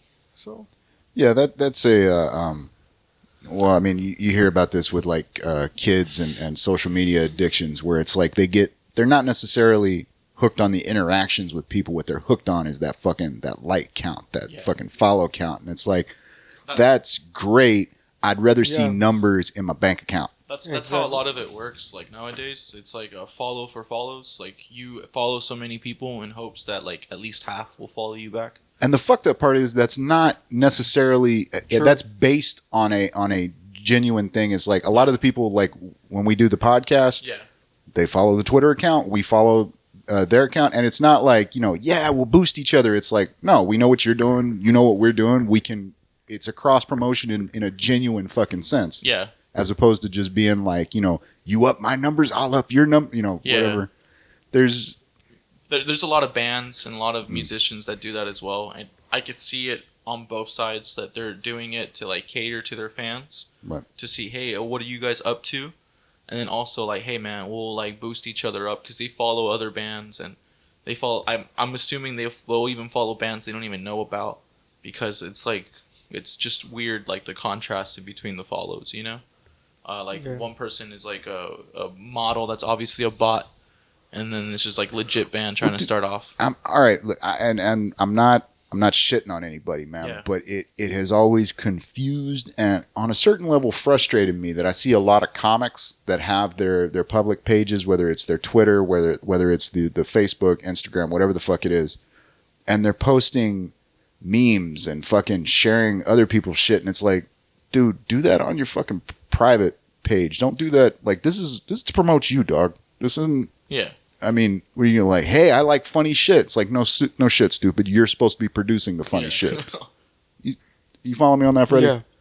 I mean, and again, I get it, man. A lot of the comics like this shit. Like, they're like, yeah, this is what makes me laugh, and it's like, okay, that's great, but I almost like I prefer the comics that have just one social media and it's their personal / professional, like Joe Rogan, you know, and he posts like his life stuff on there, but he also promotes his dates. He promotes other people's stuff that he's involved with. See, and the thing that fucked me up is when, because that's why I was very hesitant.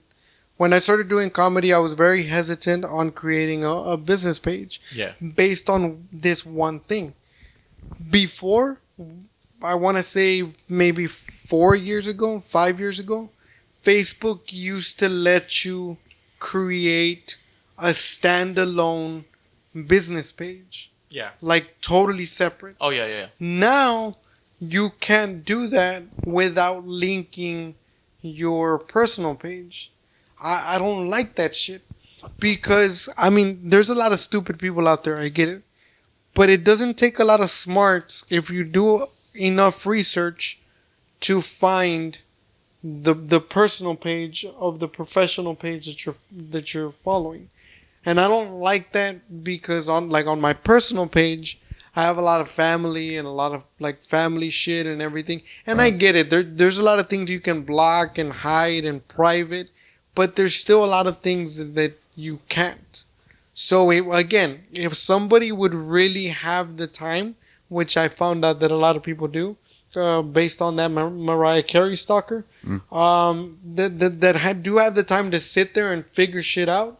And like I'm not with that. I wish that Facebook would give us back that feature where you could create a standalone business page away from from the personal one, because I would like to have it. And the other thing that I would do, honestly, I would get rid of my personal page, period. Like, all I want is the professional one so that I could post my business out there, literally business. Right. And I don't need a personal one. At this point, I only have the personal one because like I have to have it. And I tried it. I tried to solely delete my personal one, but it tells you when you try to permanently deactivate, it gives you a message saying that if you did deactivate this page, it'll delete any other associated pages, like any business pages or anything like that. Your only real option is to just blank the page. As far as you just delete all the content on the page and leave it up as purely a listing as a personal thing. I have come to the point myself where I've got, like you said, I've got family on my personal account. So like I very much try to keep that shit separate. I mean, I'm not going to put your shit out there, but you even have a different name for your private account, which I haven't gone that far. And I will, thank you for bringing that up. I will put that out there for the people that don't know. And I at this point, I don't really care, right? Yeah. But for the people that don't know, that is one. I mean, there's quite a few reasons, but that is one of the reasons as into why I have a different name on my personal account. Put that hard separation between it. Yeah, exactly. Right. Secondly, because I tried to change the name on my personal page to my stage name, which we all know it's very fucking simple and not that different from my real name, Freddy G. But again, Facebook has this fucking dumbass fucking rule that you cannot use aliases or one letter last names. Yeah, that's so. Have you tried spelling out G like G-E-E? Yeah, but that's fucking gay, dude. That's fucking retarded. I don't know. So I strictly have a Facebook so like people could tag me and stuff. What do you mean? I don't really post anything. I mean, maybe I'll find something that's funny and I'll put it up there. Well, okay, to go back to the whole thing about the memes and shit. Yeah. At this point, what I use my personal account for mostly is to share other people's shit, like local shows, fucking comics. I mean, that's what I use that for. I mean, unless I'm going to actually put up a post, in which case you can go in and go, I just want these people to see it. Yeah. That's something, but I don't even do that shit anymore, man. What I was going to say though, man, is probably because my personal page is the same as my public page. Please, nobody get any fucking ideas from this. You put out that one post about like, hey, if you're a local musician and all this, like you should, like reach out to us. Yeah. I'm assuming you didn't get flooded with friend requests because of that. No. I did. Oh, shit. And the fucked up part is you get these friend requests and there's no message. And if y'all are listening to this, just fucking message. Let me know what the fuck you want. I mean, don't get me wrong. If it's somebody that I share like 50 friends with, I'll probably just go ahead and accept it and go, okay, now what? Don't get the wrong image. Not even that, though. Sean loves you guys. Not even... It's love. It's a tough love. Not even that, though. Like my belt's got studs on it, son. I've got I actually got a friend request not too long ago from this person. Again, I won't disclose who, but I got a friend request from this person, and we had literally 106 mutual friends, right? So I was about to add or whatever, but the picture, I was like, let me click and just see real quick what the fuck. So I click, go to the page, and then I saw the picture, and I saw 3 other pictures. But then I scrolled down and everything else was empty. So I was like, So then I was like, you know what? Maybe it's me overthinking this shit. Maybe shit is private, right? Yeah. Maybe she has everything private. And by the way, that's a dumbass way to set up your shit, especially if you're fucking throwing friend requests out to random fucking people. Exactly. That's one thing. So I was like, maybe shit is private. But the way you can test if shit is private, you'll click on it. And then when you click on it, like basically, like nothing happens. So then I clicked on some shit, and shit did pop up, but they didn't have any other pictures. Right. So I was like, no. So I went back and I was like, nope. I understand 106 mutual friends, but I was like, delete. I was like, I don't know who that is. And I don't. It happens less and less these days, man. But when I first started getting into the like networking with comedians and shit like that, man, I would totally get those fucking like, what is it? Basically, those bots. Yeah, and some of them aren't even bots, man. It's some fucking kid in Indonesia that they got their account hacked. Like you go in there and it's like some supermodel in the picture, and then you scroll down and it's some like 13-year-old in a burqa, and you're going, what the fuck is this? Yeah. But yeah, it was other fucking comics. These idiots were so fucking thirsty for fucking followers that they were just allowing everybody. So next thing you know, they've got 30 comics on their friends list, and then they're like, hey, this is even easier. Fuck, man. But yeah, seriously, comics. You stop being desperate, dog. Just stop.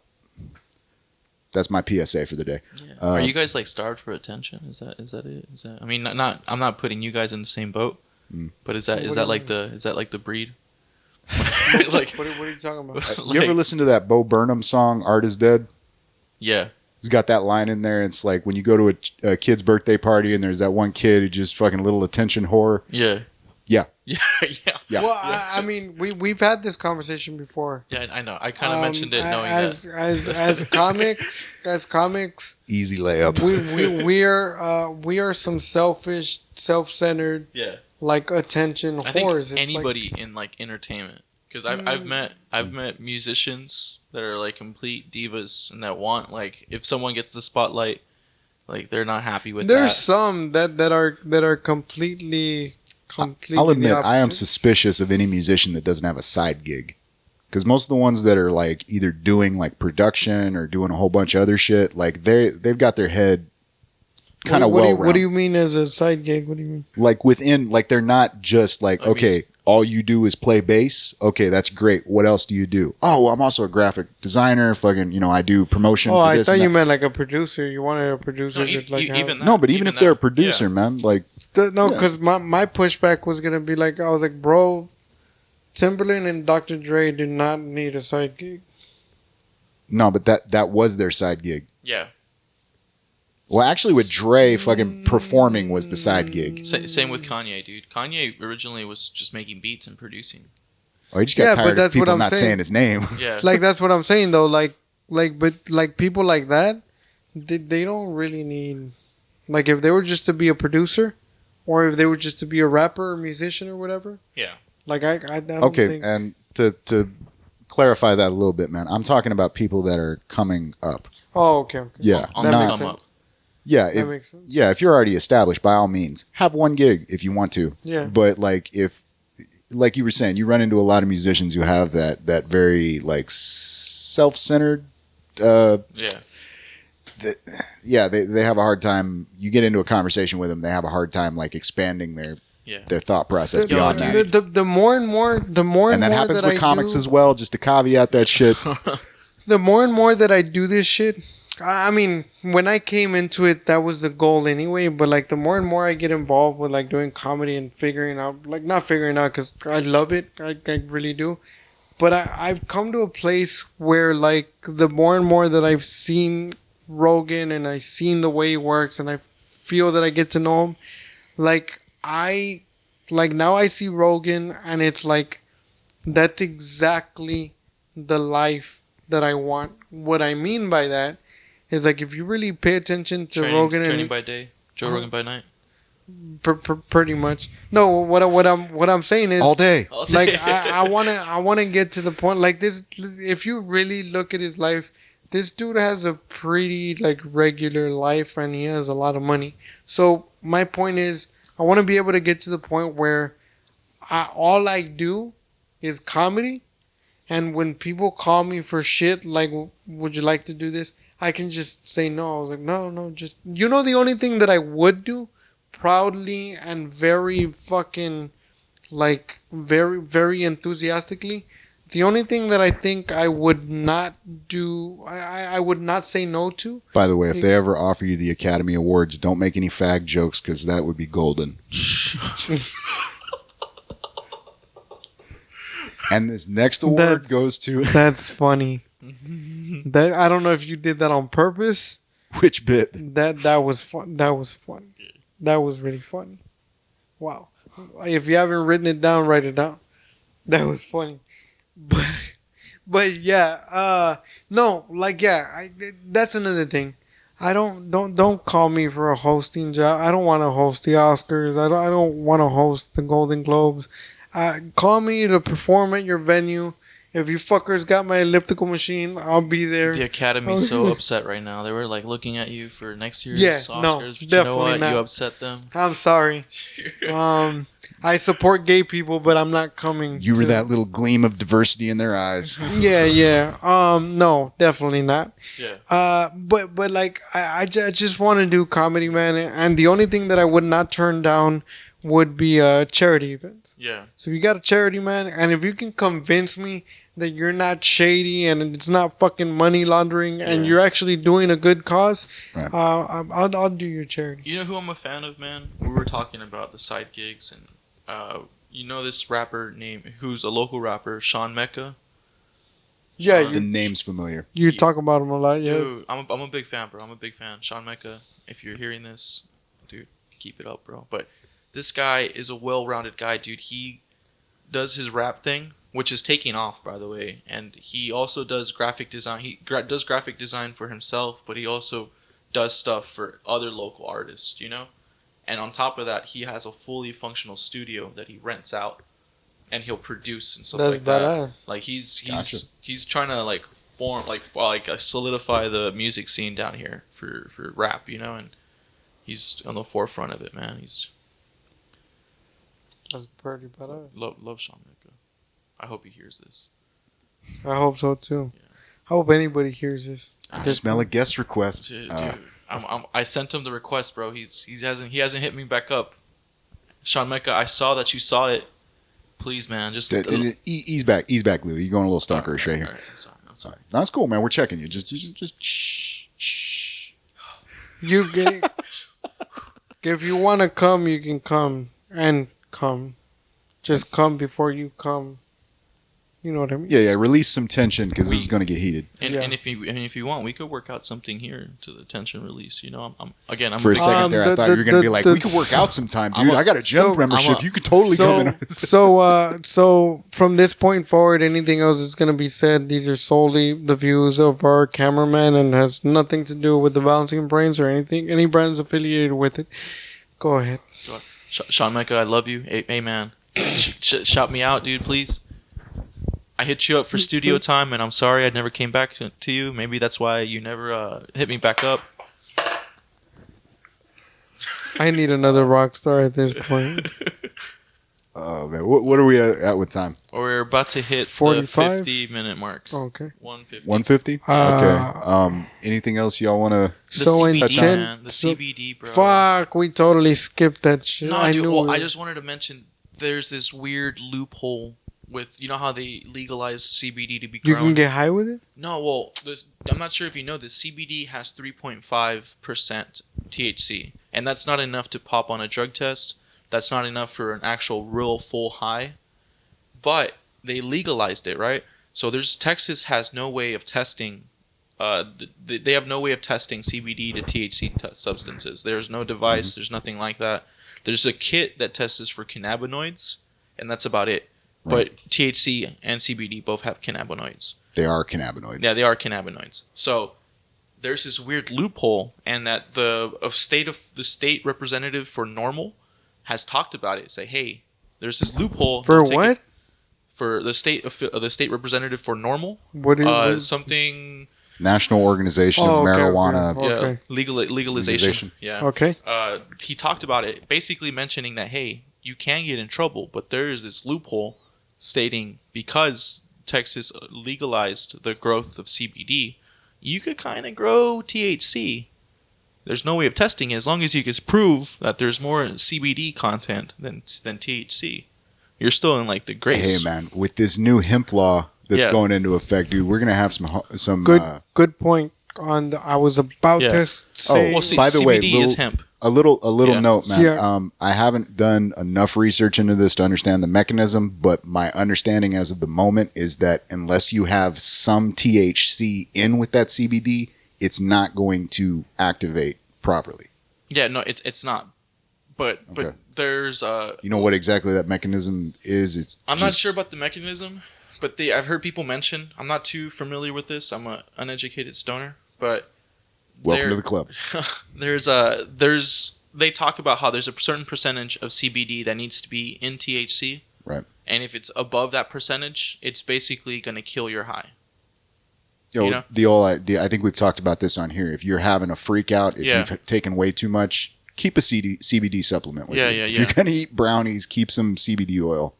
And the same thing with like vice versa, like with the THC and CBD. Like if there's not like a lesser amount of the THC in the CBD, and it's like I have noticed that was out in New Mexico a couple years ago, and there were a lot of people that were using THC like vape pens and shit like that, and I noticed that they seem to be, the way they were talking about it, they seem to be getting better effects than, say, some of the people that I know down here that are taking CBD supplements. Yeah. Like, they get the pain relief and shit, but they don't quite get, like, the anti-anxiety and all that. And a lot of it's placebo. Like, I know people that have taken CBD for years, and they, specifically for the anti-anxiety, but, like, very clearly, like, seeing, because New Mexico has the medicinal, so, like, they're not as regulated as far as the THC content and all that. So yeah, man, look, it's going to be beneficial as fuck. Real quick in 3 minutes, because I know it takes about 2 minutes to do the closing. So like a real quick in 3 minutes, specific question to you. Yeah. With the marijuana use, when you used to use marijuana or whatever. Yeah. Can you explain in as much detail as you can what it does and how exactly it helps you, just as far as your anxiety? Well, anxiety alone, nothing else. I wanna clarify that. I mean, I have been addicted to other substances, so there's a problem with me as far as like if I get my hands on something, and for some reason alcohol hasn't hit me like that. But if it's something like a drug or whatever, I will abuse the fuck out of it. Yeah, me too. I would like you get me, you know? Yeah. Like I will abuse 100%. So marijuana, like with the first couple hits, it does help me out as far as like getting me motivated. There's like but I specifically said yeah, anxiety, nothing else. No, but for me, marijuana has never helped me with the anxiety. Oh shit. Yeah, like I don't know. Maybe it's just the way my brain is wired. Mm. But it has helped as far as like when I'm depressed, it gives me like that extra like kick. Like, hey, you know what? Life is alright. Life is alright. I'm gonna clean my room. You know, but I have been known to like overuse marijuana where I'm like I get like that. I'm like, hey man, you know what? Let me take some more to get more happy. And all of a sudden I'm like knee deep in like porn and just like on the couch, just like fucking like, you know what, dude, fuck life, bro. I'm just gonna be on this couch and fucking all I need is weed, couch, and titties on my phone and TV, and I'm gonna order a pizza and just completely drains my motivation, bro. I get you, man. Yeah. I've never personally never had an anxiety issue, but I definitely know that marijuana helps with neuroticism. Yeah. Like it kind of helps you in that sense of like you have that priority list of like what should I be thinking about right now, and then you take a couple hits off the joint, and all of a sudden the list just kind of falls into place. You go, oh, this is the important shit. This is the not so important shit. Yeah. And like, yeah, like with me, it was just more of the. I have a severe case of ADD. Yeah. Like even when I'm on the podcast, I've caught myself to where like I drift off, and then I'm like, oh shit, yeah, this is what I was. We've all seen you checking your phone, Freddy. You're like, no. Even when I don't check my phone, like I literally like sometimes I'll literally be here like looking at the screen or looking at the camera, and I will like drift off into space or whatever. It's just my ADD kicks into high gear. So the reason as to why I say that is because like when I used to smoke marijuana, I'm not afraid to say like marijuana has been the only fucking drug that I've tried that really helps me focus. Like when I used to get really high, I used to fucking get really high. Like I used to get Snoop Dogg high.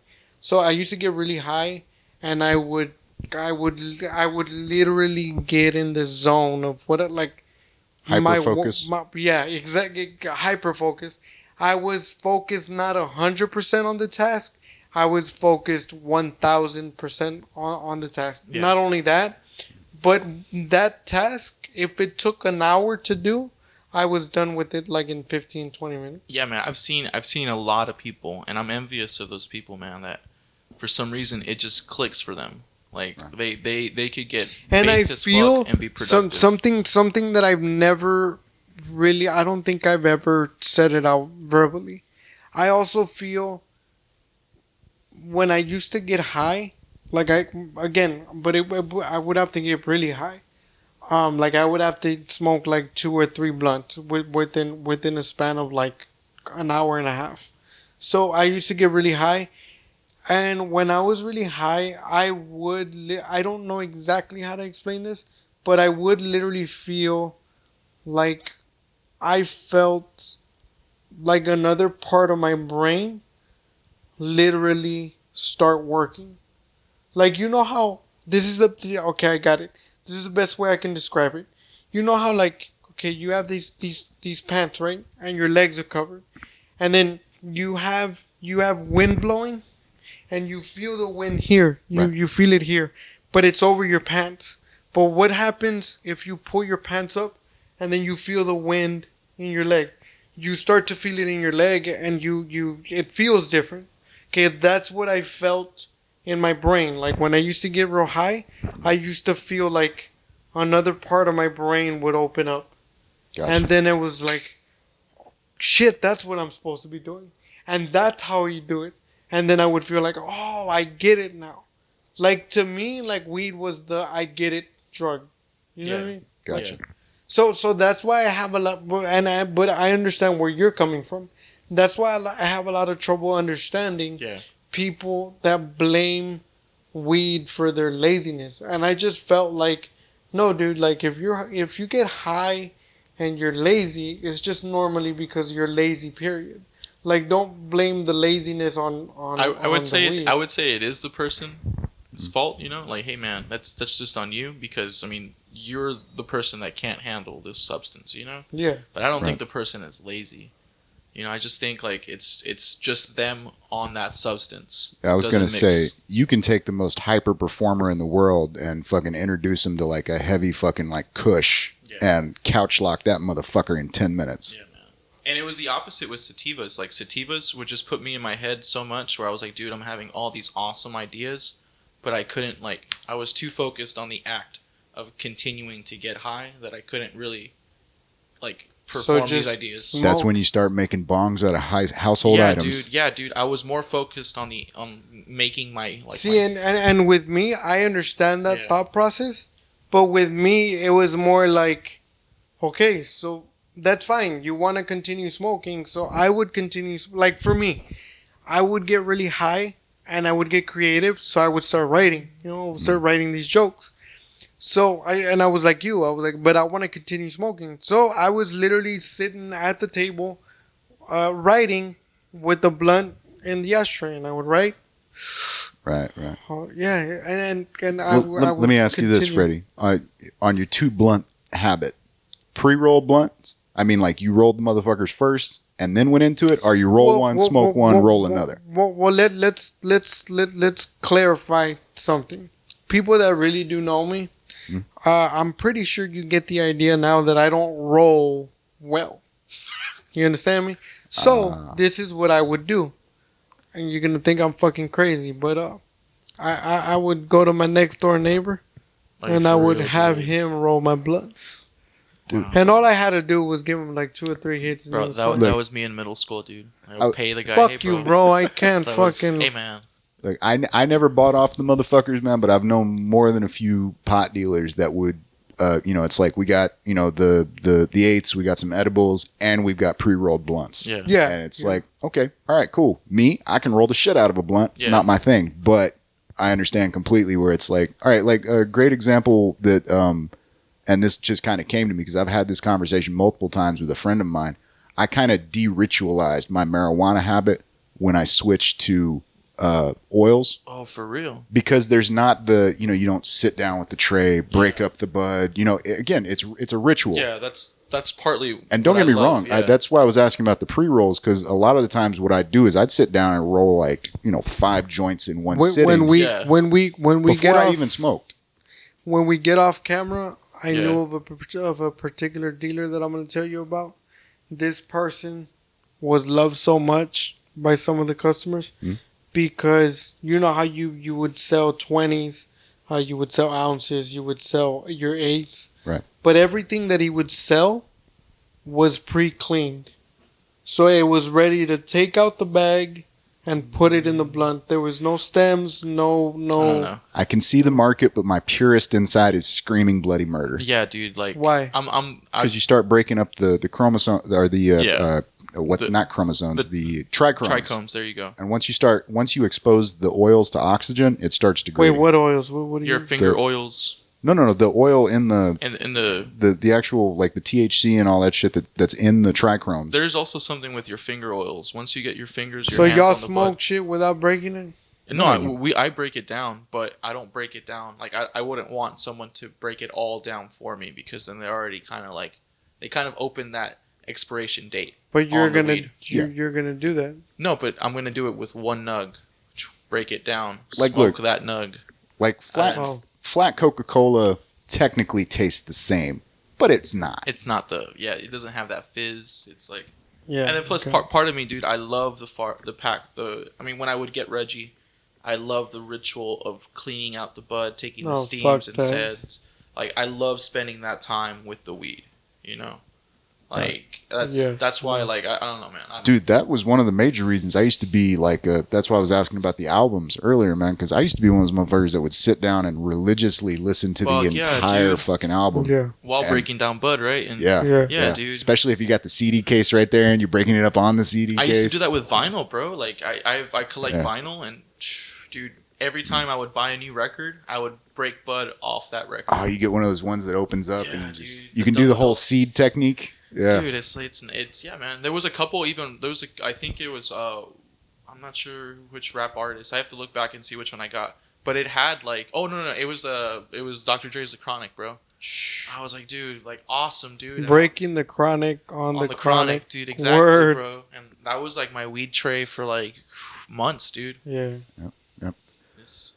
But yeah, the de-ritualization, man, like like you were talking about. How hard was that, dude? Like, was it? Because that was my big thing. To go to I hesitated for a long time. I hated fucking breaking weed. Yeah. Hated it with a passion. Well, y'all were talking about like the idea of like sitting there and wanting to get like higher and higher. Like now that I'm using the oils, man, it's not even it. Like, dude, I find myself doing it in public sometimes just because it's like, fuck it, you know what I mean? But it's like the the natural thing, you know what I mean? Whereas like, dude, I've run into people they'll spark up a joint in public, take a couple hits and put it back in their fucking pocket and just play it fucking cool as shit. But then you got to deal with the fallout, you know what I mean? There's a horrible fucking video. I think it was a Georgia, maybe. This kid gets pulled over for a something. Oh, the tint on his fucking windows, and the cop starts, hey, is there any reason that I would be, and the way he worded the fucking question, it's like, is there any reason I would be smelling marijuana? Now, first of all, the Supreme Court has already like decided that fucking the smell of marijuana is not probable cause for a search. Yeah. Try telling that to state troopers, but yeah, and this kid starts fucking Wait, crying. Is that a law? Is that a law now? Supreme, because there's something like 300 different substances that smell like marijuana. Yeah, menthol because cigarettes is one of them. There are so many chemicals in. But I'm saying cannabis. Is that a law now? Is what I'm saying. Yeah, it is. It's not it is a Supreme Court decision. So but the thing is that like the Supreme Court's a federal. It's a federal organization. In the United States, state law supersedes any federal. Not in that. Really? It's the same basically as the Miranda thing. It's just it hasn't been implemented. You still get cops. So that's a problem. Go back to the cop thing, man. They're not trained in this shit. They don't fucking know. Yeah. You know what I mean? Like you tell them, like there was a video out of Houston a while back, and this guy was just walking on the sidewalk. Cop walks up to him and goes, "Hey man, let me see your ID." He's like, "Man, I don't have to show you my ID because under state law, unless you're being like detained for a probable cause for some reason." Yeah.